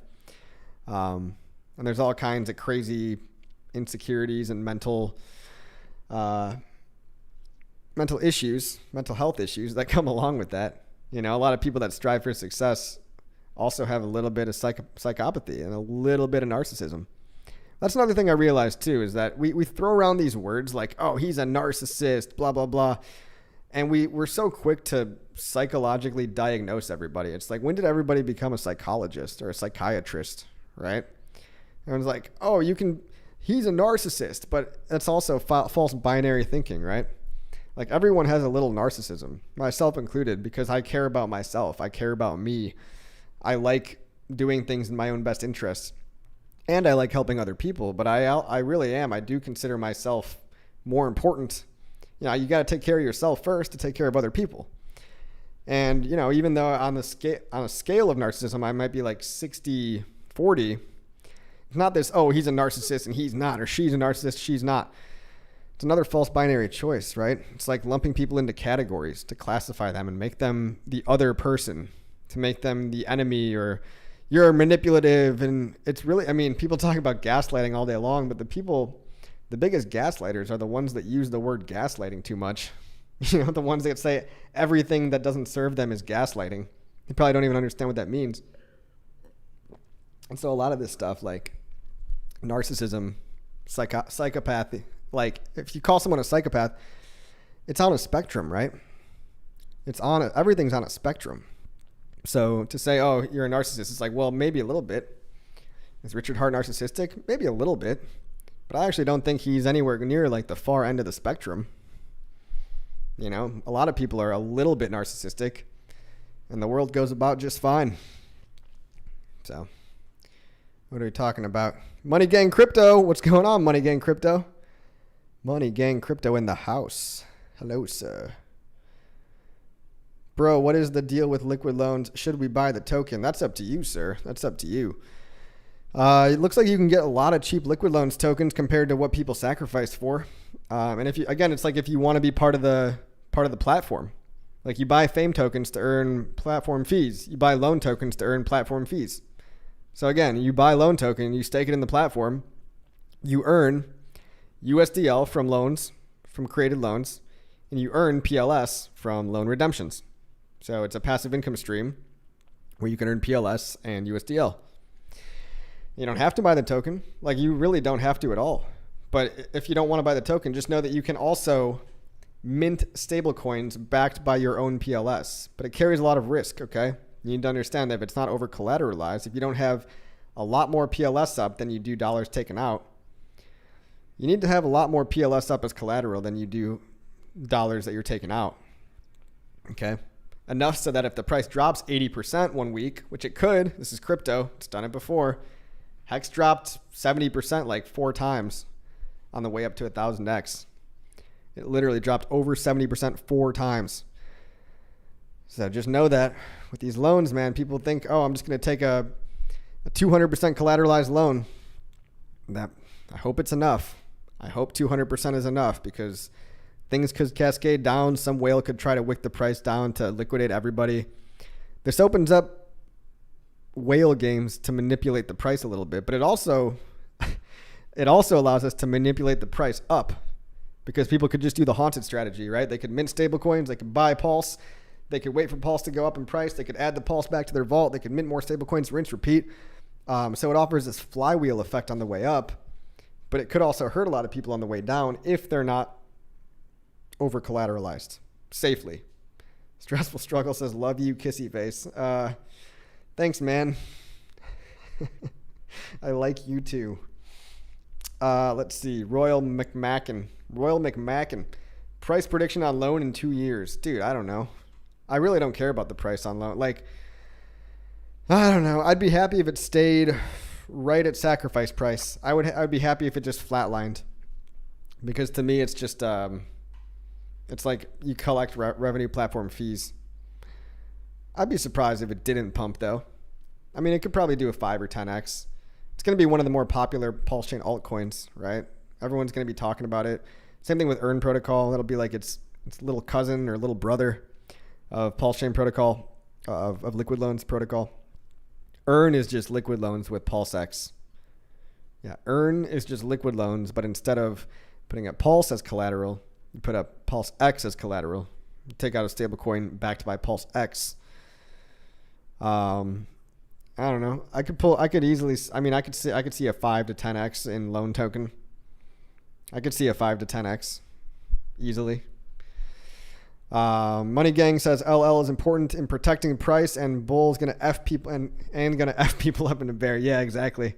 That's exactly what I'm saying, man. It's like, it could definitely, like, oh man, it's so awesome what it could do in the upwards direction, but it could hurt people if they're not over collateralized. That's all I will say. And as with any new protocol, it's not a Richard Hart product. They did raise a ton of money. They did get audited. I have met a lot of people on the team. I like all of them. Nobody on the team has ever once given me any like suspicious vibe. Like, they're all smart and they all want what's best for the ecosystem. Like, they all see Liquid Loans as a way to basically pump everyone's bags with leverage, essentially with small leverage, not margin trading, but leverage on the opposite side of the one, right? So, yeah. So, I mean, it could have pretty good price implications, right? I mean, look, $5 million. Let me check on the amount minted. Oh my God, these are nice girthy green candles holding up well. PulseChain up 13% today. PulseX, 10%, 11%. P-Hex is up 14% today in the last 24 hours. What was I going to do? I keep getting distracted. Oh, yeah. Yep, $5 million. Look at that. Total USDL supply.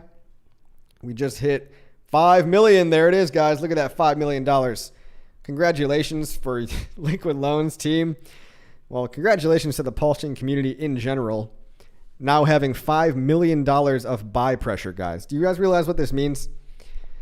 They put up their PLS as collateral and took out a USDL. Now, look, I'm talking so much about this. I really hope it works out, guys. There is systemic risk. There's Oracle risk. There is manipulation risk here. It's been audited. They have got a ton of money. You know, they've got a ton of money to hire the best developers, and they've had eyeball. I mean, this code has been out on testnet since, I think, even V2B.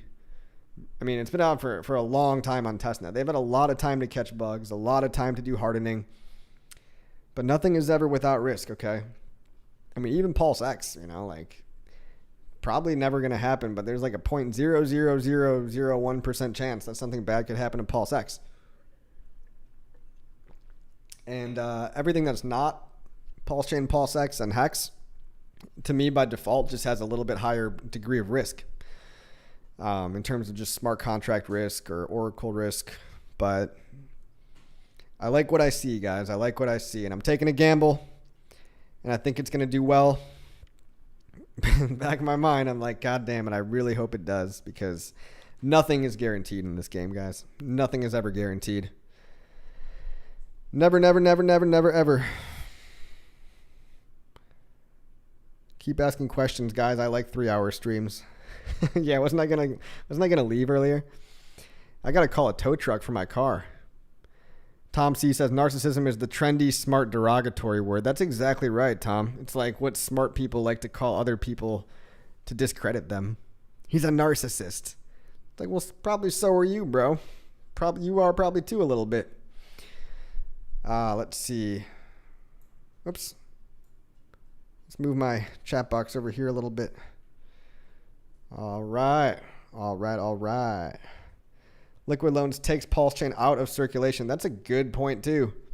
Yeah, it lowers sell pressure by taking PulseChain out of circulation, and it increases buy pressure by, what do you think all this USDL minted is going to go to? A lot of it's going to go to the haunted strategy and rebuy PLS again, or it can rebuy Hex, or it can go out and buy more PulseX. The only problem is it's like all of this, it's not a problem, okay? This is just how the system works, but all of this USDL is backed by PLS, but it's not even a problem because with the stability pool, and the stability ratio is looking healthy right now, guys. The stability ratio, or meaning the amount of staked USDL versus the total supply of USDL, you've got $3 million in the stability pool and $5 million total, meaning that 60% of the USDL is being used to basically defend the vaults, to be a buyer of last resort for these vaults. And that's a pretty healthy ratio. You can even see, look over here, the total collateralization ratio right now, it's 218%. So they're calling that normal. They're calling that normal mode. I mean, it's good. It's high. It seems healthy right now. 218%. The USD value of the entire system divided by the entire debt. So altogether, I don't know. I mean, look, a lot of people are probably taking out 110% loans as well, trying to play more like short-term games and stuff and do more advanced stuff. And those people are probably bringing the total collateral average down. But look, for new people that don't know what they're doing, like, you don't have to touch any of this. And even if you do, I would try to make your collateralization ratio higher than 200, like maybe 300 or 400 at, I don't know, guys. Look, everyone do whatever they want. It's the wild west of crypto out here, guys. It's one big experiment. Shock Volt says this is Luna 2, mark my word. Well, it's not, but okay. You can look at the protocol this was forked from, dude. It's been up working fine. Liquidity protocol has been fine. It's nothing like TUSD model. But, I mean, hey, look, I'm telling you guys the risk, okay? I'm telling you guys the risk. Ivan says, I'm eating bugs and drinking soy while watching this stream. Uh-oh, sir. Uh-oh. Explain more about Hex Scout, please. Well, yeah, sure. You can go here. You could see I'm on Hex Scout right now. You could add as many addresses to your portfolio as you want. So you could add addresses, right? Click address, copy and paste all your public addresses that you have Hex stakes on. Or you could just have it all with your Liquid Pulse and PulseX. Now, one thing about Hex Scout is that it's not going to show you your liquidity positions. So if you've got some liquidity wrapped up in PulseX, you've got some LPs and various, maybe you've got some 9-inch LP. It's not going to show you that in your portfolio here.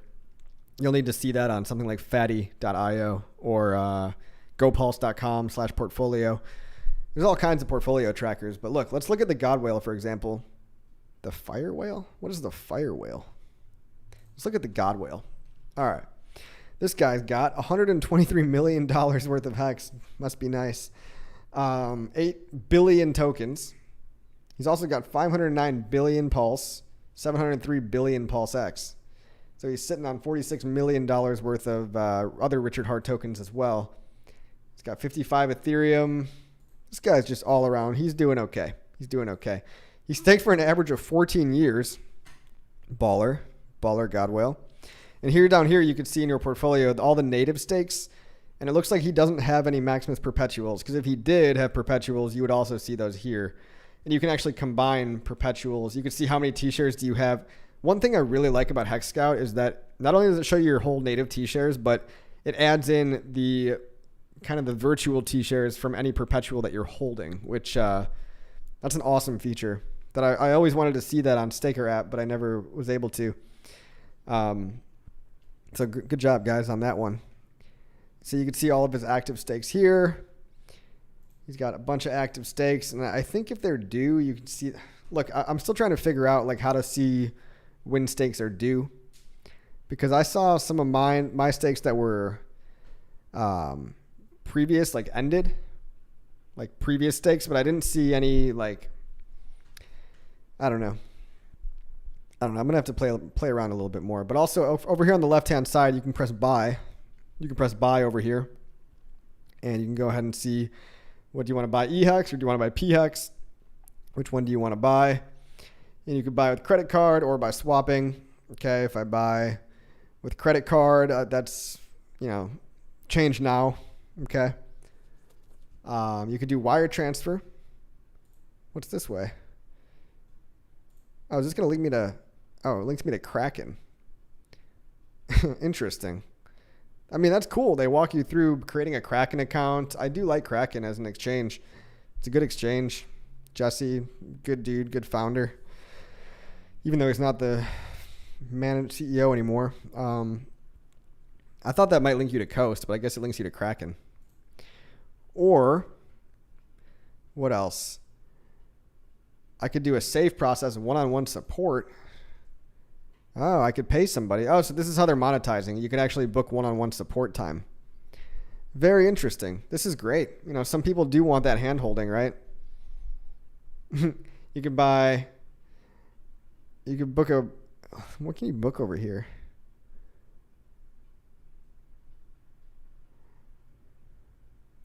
One-on-one support. I wonder how much time they give you. A Hex Scout supporter will send you several personal appointment suggestions for the next 1 to 2 days. All right, so that's cool. So you could buy 1 to 2 days worth of help, all in one package, $250. Some people would be willing to pay that.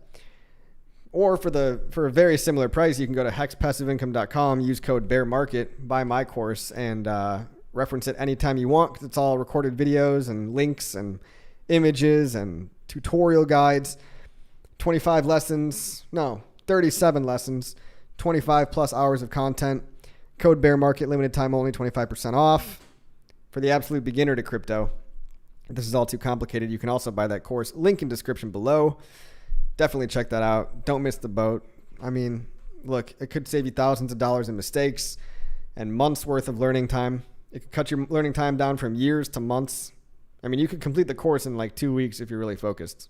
2 weeks of hardcore intense focus, and you could know more than most people out there in crypto. How to store your private keys the right way, how to have the right mindset, what to download, what exchanges, what wallets to get. Talk about yield farming, PulseX, what liquidity is, different portfolio allocation tools, how to buy Hex, how to sell Hex, how to read a chart, dollar cost averaging, all kinds of stuff. Hex staking ladder, PulseX yield farms, I said that already. We talk about PulseChain staking, PulseChain validating.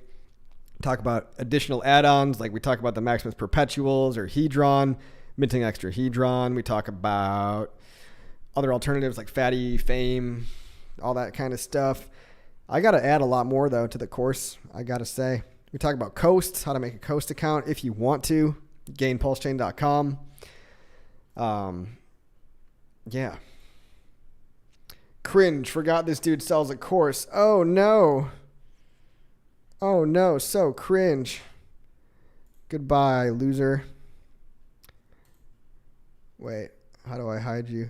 Hide user on channel. You sad little boy. You sad little boy, Kirby. Is 9-inch dead? Well, the coin's not doing so hot, but there's some yield farms over there that I like. They've got a 9-inch, they've got EHEX, PHEX yield farm over there.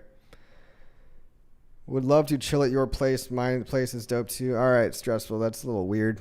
MF makes 40 G's a day in the bear market. Who are you talking about? Me? I wish, bro. To mitigate the price impact, slowly pull out more liquidity in over time. Some people are talking about liquid loans don't get wrecked. Look, be careful, guys. Be careful. Don't use it. I'm not jumping in to make a loan. And when I do, like I said, it's going to be very over collateralized. And I take the risk, right? If I put up my money and I pull out some loan, USDL, I'm admitting that if the price dips, 80%, 90%, that I could be giving up all my all that PLS, even though I'd keep my USDL. So it's an experiment, guys. It's an experiment.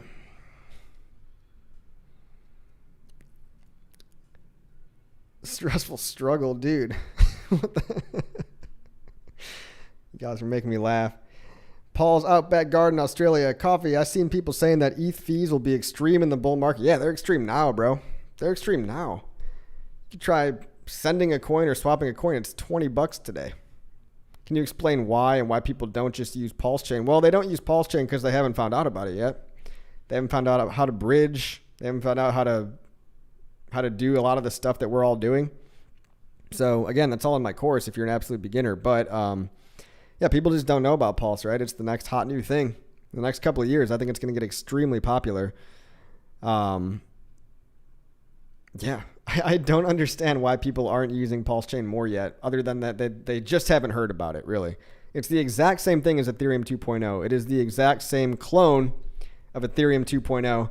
You can even code in Solidity, right? If you like Solidity code, all the smart contracts are exactly the same. All the whole system state is the same. If you had smart contracts on Ethereum before May 13th, or any coin balances on Ethereum before May 13th, let's say you had Pepe coin or Hex or Aave or Compound or I don't know, what else is there? There's so much out there. GMX, whatever their token is. Link, if you had Chainlink, if you had wrapped Bitcoin, you have a copy of all that wrapped Bitcoin now. And that wrapped Bitcoin has a non-zero value. So your PulseChain version of wrapped Bitcoin is trading for let's see how much it's trading for today. Wrapped Bitcoin, WBTC, PLS. I mean, if you're not looking at PulseChain, it's the world's largest airdrop for a reason, right? Instead of paying $20 for a swap, you could pay 3 pennies for a swap. And it's a little bit faster. But wrapped Bitcoin on Ethereum, today is trading for $87. So you've got free money if you were a Bitcoin holder, okay? Look at this. Non-zero value. Every Bitcoin is $87. People are trading this today. It's just speculation, right? Social consensus. I'm getting in Pulse now. It always seemed hard and many things to do, but I found out it's not hard.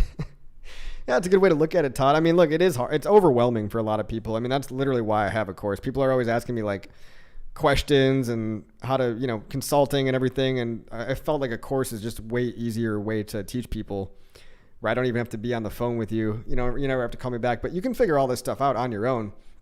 You really can if you just watch enough free content. If you watch all my videos, all my previous videos that are free on YouTube, it's you can figure all this stuff out between me and all these. There's so many people out there. There's 140 of us, I think, in the PulseChain community, at least 140 of us. And we're all making content about tutorials all the time. How to use the bridge, how to stake Hex, how to buy on PulseX, app.pulsex.com, how to buy on ethhex.com. How to get Ethereum off of centralized exchanges and into your MetaMask or into a centralized wallet. I've got videos on Rabby wallet, how to switch over from Rabby, import your private keys. But that's a good mindset. Todd, it's if you think something is going to be hard and you make it this big monster boogeyman in your head, then you'll never start. But, if you conceptualize in your head, hey, this is really pretty doable. I just have to focus. I just have to follow the right people, get the right information, take it one step at a time. You could learn all this stuff in probably a couple of months. Probably 1 or 2 months, just doing it the right way, not falling for scams is a big part too. Don't fall for imposters. Never give your seed words out ever, ever, ever. It's the most important lesson in my course, but I scream it all day long every day. I scream it all day long every day. Don't fall for imposters. Don't give your seed words out. Please, please, please, please. But the bull market's coming and the scammers are going to start gearing up, guys. You know that when the scammers start coming back, that's because they smell blood in the water. And all the fresh meat out there that's just getting into crypto for the first time, they're all vulnerable, right? So never take a screenshot of your seed words. Don't even use crypto. Your primary crypto wallet should not be on your cell phone. You could lose your cell phone. You have no idea how many times I onboard people to crypto. They download MetaMask on their phone. They take a screenshot of their seed words. I might be talking to somebody out here listening. Somebody out there listening. I'm probably describing you perfectly, right? You set up MetaMask on your phone, you screenshotted your seed words, and guess what? they're automatically uploaded to iCloud because you have photos automatic backed up to iCloud. I might be describing somebody in the audience. And why is that a bad idea? Well, if somebody hacks your iCloud account, let's say you signed up for iCloud and you use the same password that you use for everything, because I know a lot of people are silly like that, and they do that too.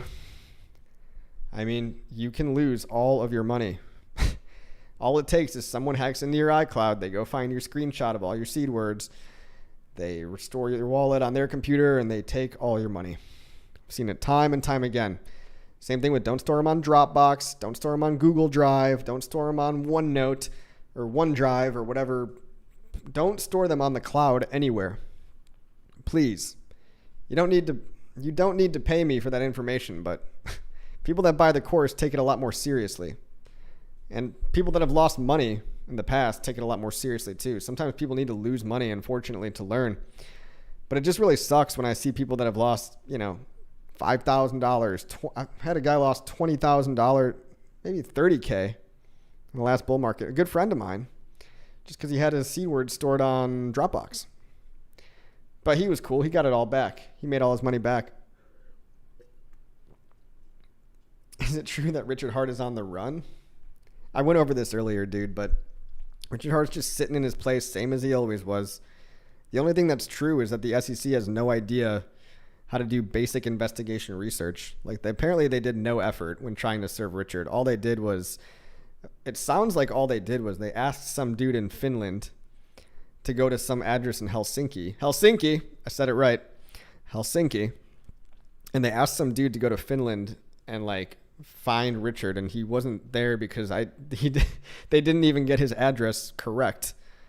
So why would somebody that's not getting served, if they're not even coming to your house, why would somebody be like, here I am? No, you got to have due process. You got to follow the legal system. Same with the SEC. The SEC has to follow the legal system as well. They're not above the law, even though they think they are. So Richard is not moved from wherever I don't know where he lives, but it might not even be Finland. It's just, the SEC has done just dog shit research. I don't know where they're getting, if you read the SEC complaints, there are so many flaws in that complaint about all the facts. It's just, there's blatant lies, accusations that are just not true. So when the court process does kick off, if it does kick off in January or whenever it might be, and we send in the amicus brief and the judge has to read it and the judge has to get past the initial motion to dismiss, and then, the actual facts come out, I imagine a large portion of that complaint is going to be thrown out the window because it is blatant lies and garbage. If the judge has any interest in the actual truth, I think he'll be just fine, guys. I think he'll be just fine. And that's another thing that we have to realize too, is that even if they're suing Richard, they're suing Elon Musk right now. Are you going to stop buying Teslas because they're suing Elon Musk? You're going to sell all your Tesla shares because the SEC is suing Elon Musk? Even if they sue Elon Musk pays them an extortion fee because they're basically just a bunch of bullies, and they pay off the SEC to fuck off for a little bit and then go about business as usual. The SEC is suing plenty of actual companies out there, but for some reason, just because it's Richard Hart, everybody cares a lot more. They're trying to say that Hex, PulseChain, and PulseX are unincorporated alter egos, which is a pretty tall, bold claim and a lie because they're decentralized cryptocurrencies, and Richard couldn't turn them off even if he tried. Richard couldn't turn PulseChain, PulseX, and Hex off if he tried because he doesn't own them because they're not him. So the SEC, what proves to me that they have no idea what they're talking about is the fact that they're even trying to categorize a trustless, decentralized cryptocurrency as somehow being the same thing as a human who created them. It's look at Vitalik Buterin. Are you suing Vitalik Buterin because he created Ethereum? Because you're going to have to do the same thing for every single coin founder ever. Charlie Lee, Litecoin. Why aren't they suing Charlie Lee? Probably because he didn't dress in a Gucci suit. He didn't buy a bunch of Gucci and twerk on camera. Oh no. So they just have no clue what they're doing, really, is what I'm trying to say. And you have to separate the man from the product. They can't stop you from buying Hex. They can't stop you from talking about Hex, PulseChain, PulseX. They can't stop you from building on PulseChain. Whatever you want. Even if you've got some stupid, I don't know, whatever it is, some dumbass meme coin. Like, you can build it over on PulseChain. You know, people are doing that. People are doing that all day long. All the action's happening on PulseChain. No one's giving up. People are building their entire business models. I've got an entire business model based on PulseChain. I sell courses. I try to educate people and onboard people into the ecosystem where it's better, cheaper, faster, more decentralized, more freedom of speech, real DeFi, more potential price appreciation compared to Bitcoin. Much more potential for sure. No guarantees, but much more potential.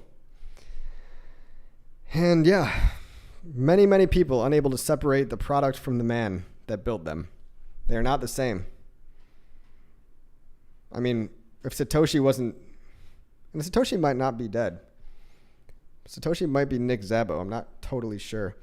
Hexy McHexican says the SEC are beyond laughable. They sure are. I don't think even mainstream. I don't think mainstream traditional finance is too happy with them either. They basically just try to give people speeding tickets for breaking laws that they just made up, especially in cryptocurrency. Yeah, they've got 30. Timothy Harris is right. Shout out Timothy Harris. Good to see you in the chat there. SEC has a list of 30 to 40 cases going at any given time. This is true. So, look, I don't know like what FUD people are saying, but even if Richard somehow had to pay a fine, like, how does that affect Hex, PulseChain, PulseX at all? I'm not seeing what you could be afraid about here. Like when it comes to you investing and you onboarding people or building or talking about it or marketing, whatever you want to do, if you see an opportunity on PulseChain, it's right there. It's like the new frontier, the new digital frontier. And it's open for you if you want it, but a lot of people are just fudding themselves out because they think like there's an off switch. There's no off switch on this thing. Like you can't just press a button and then PulseChain goes away. It's not how blockchains work, or not how real blockchains work. There's 50,000 validators, guys. Let me show you something. Look at the screen right here. I will refer you to the validator globe. This is one of my favorite things to show people. Look at all these nodes worldwide. And the SEC, guys, it's an American agency. You think they're going to go try to shut off all these nodes in Brazil, Peru, Chile, is that Bolivia, South Africa, Saudi Arabia, probably some guys over in Dubai. Shout out Dubai. Spain, Italy, Greece, Ireland, Norway, Finland, probably, India, China, Russia, Indonesia, Australia, East Coast and West Coast, New Zealand, Japan. A lot more than I thought in China, actually. Alaska, Canada, good old Canada, Mexico. Everywhere, guys. Is that Florida? It's Florida. Everywhere, guys. Everywhere. Look at all this. 50,827 validators. That's called decentralized. You can't shut that off, all right? We're the network. We're the mine. True. That's how Solana works, though. Yeah, good point. Good point, Hexy. Solana. Well, Solana still has, like, I think less than 2,000 validators. Let's go look up the pathetic Solana statistics.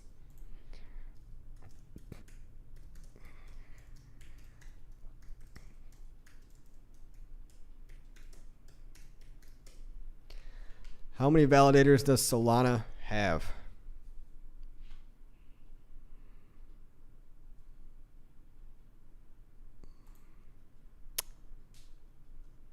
$3,400 at the peak. Yep, they got less than 2,000. And how many of those are run by centralized companies? Look, you've got validators all run by companies, Coinbase, all this stuff. It's just lame, dude. It's just not real. Like Kraken. Nah. It's just lame sellout VC coin. All right, that's enough about that. Back to the good one. Back to good screen, everybody. Back to good screen. Earth is flat. Good point. This globe is not counting the fact that Earth is flat. Lol. Bro, I just started off on Robinhood. Nice. Not to dick ride, but I've been watching you, learning a lot. That's not dick riding too much. Thank you, Todd. I appreciate that, man. Glad you got off on Robinhood. The world of DeFi has so many more options than like Robinhood and PayPal are going to give you. You know, they only let you buy coins that they approve. And yeah, a lot of people think they're doing crypto, right? Like, oh, I got my Robinhood app here. It says I own, 0.07 Bitcoin. But there's a whole wide world of DeFi out there, guys. If you get your coins off onto Rabby Wallet or MetaMask Wallet, internetmoney.io. Internet Money is a pretty good wallet. Internet Money. Here, check out the screen up here. There's Internet Money wallets on the App Store, Google Play. It's kind of like retro themed. And it's very PulseChain friendly. And it's very like, you hold your own private keys. It's real crypto the right way, So, again, everything's got risk. But if MetaMask is screwed, then we're all screwed, I think. Yo, Lights Out. What's up, man? What's up, Lights Out?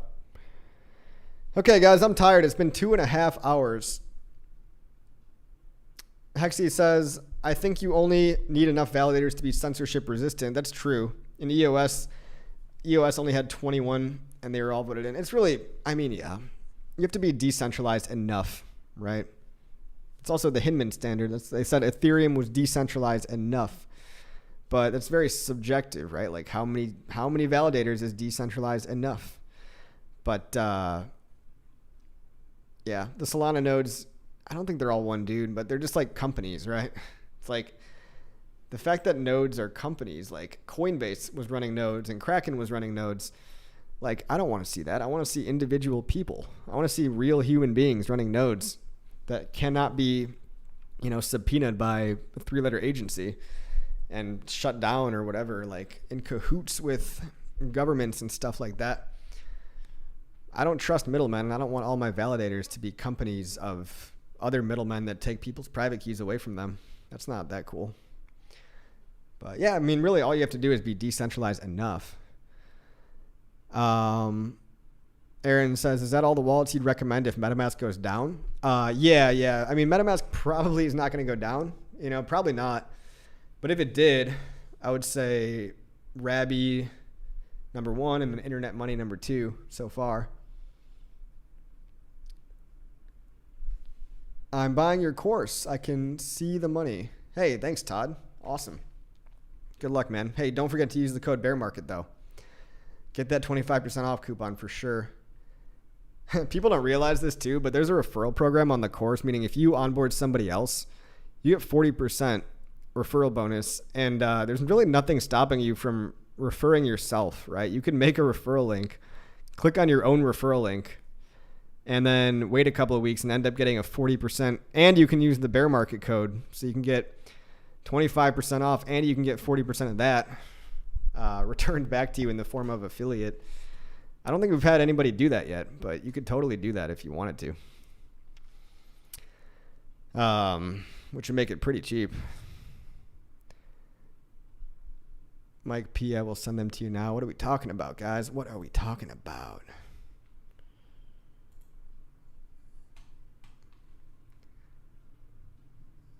You don't make it easy on someone trying to serve you. Yeah, you don't just come out and say, here I am, guys.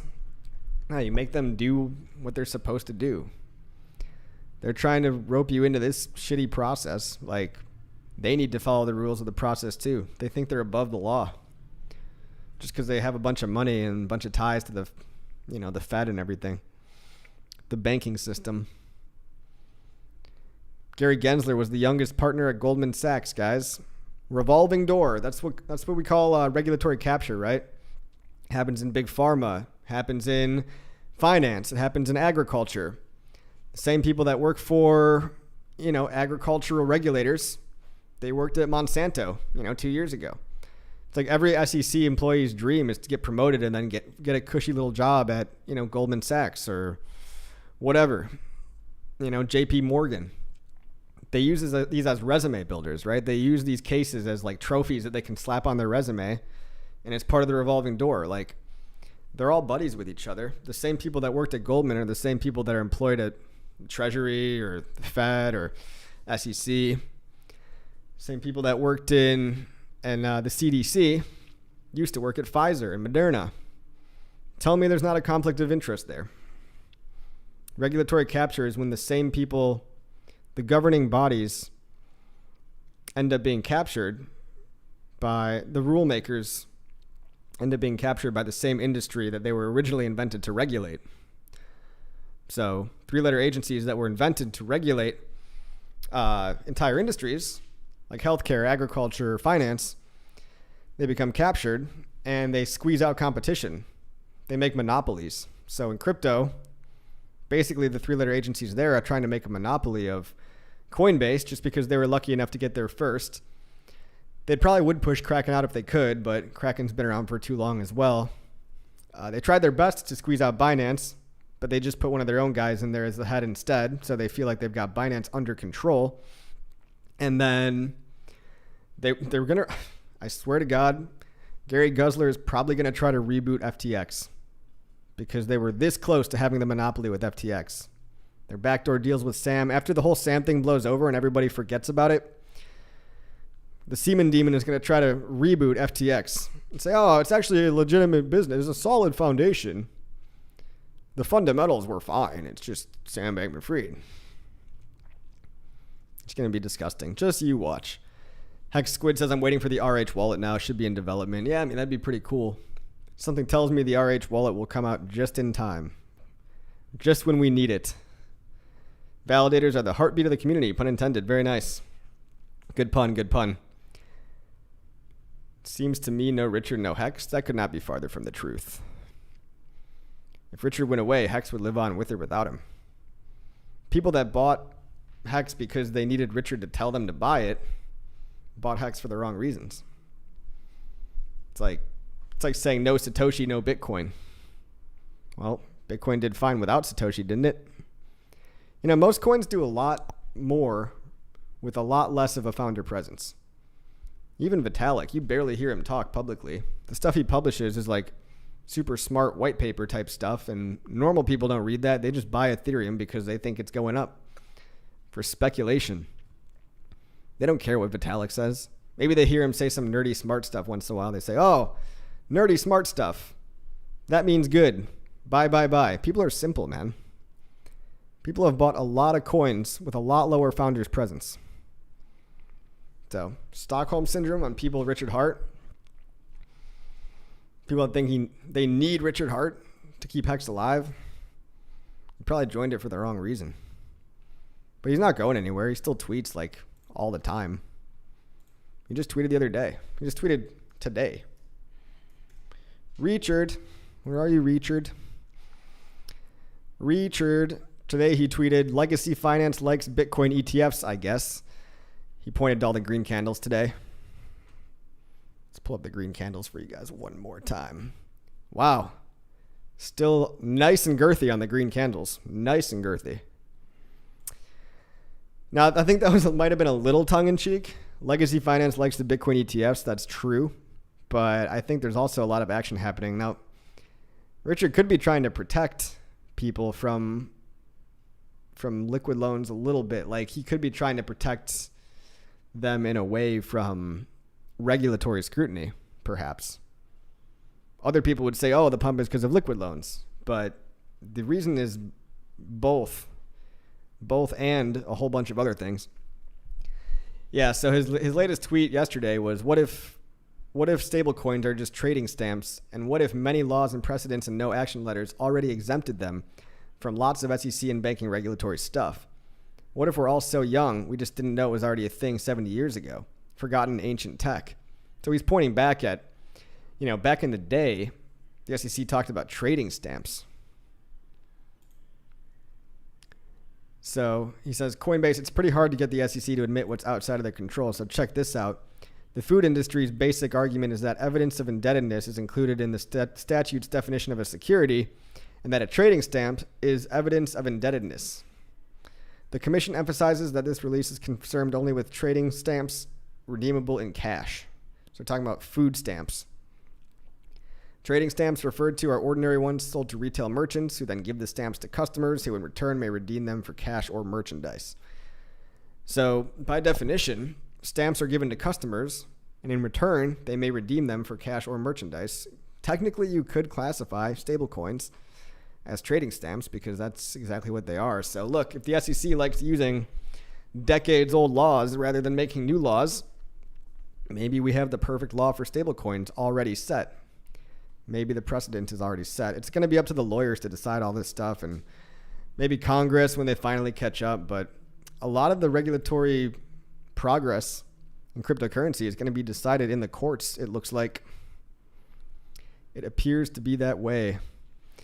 Go watch Highest of Stakes on Apple TV, Amazon, Google Play, Vudu, YouTube, Dish Network, and I think some more places. A lot of places, it seems. All right, dudes. Superhex.win. Good to see you. Good to see you.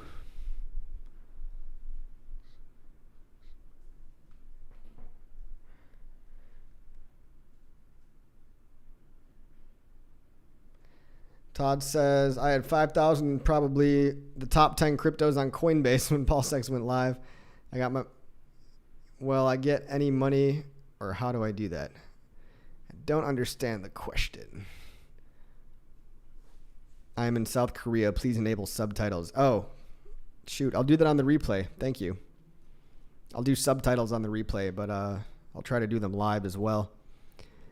Marathon night for CC. Yeah, guys, I'm tired. I got to go to bed. Or actually, I got to call a tow truck for tomorrow, so I got to get all that taken care of. Got to get this piece of junk out of the driveway, out of the parking lot. All right, well, I guess I'm happy to be alive. Crypto Stylist coming in at the very end. Missed you the whole time, but there you go. What's up, Crypto Stylist? Yeah, guys, I'm tired. I'm pooped.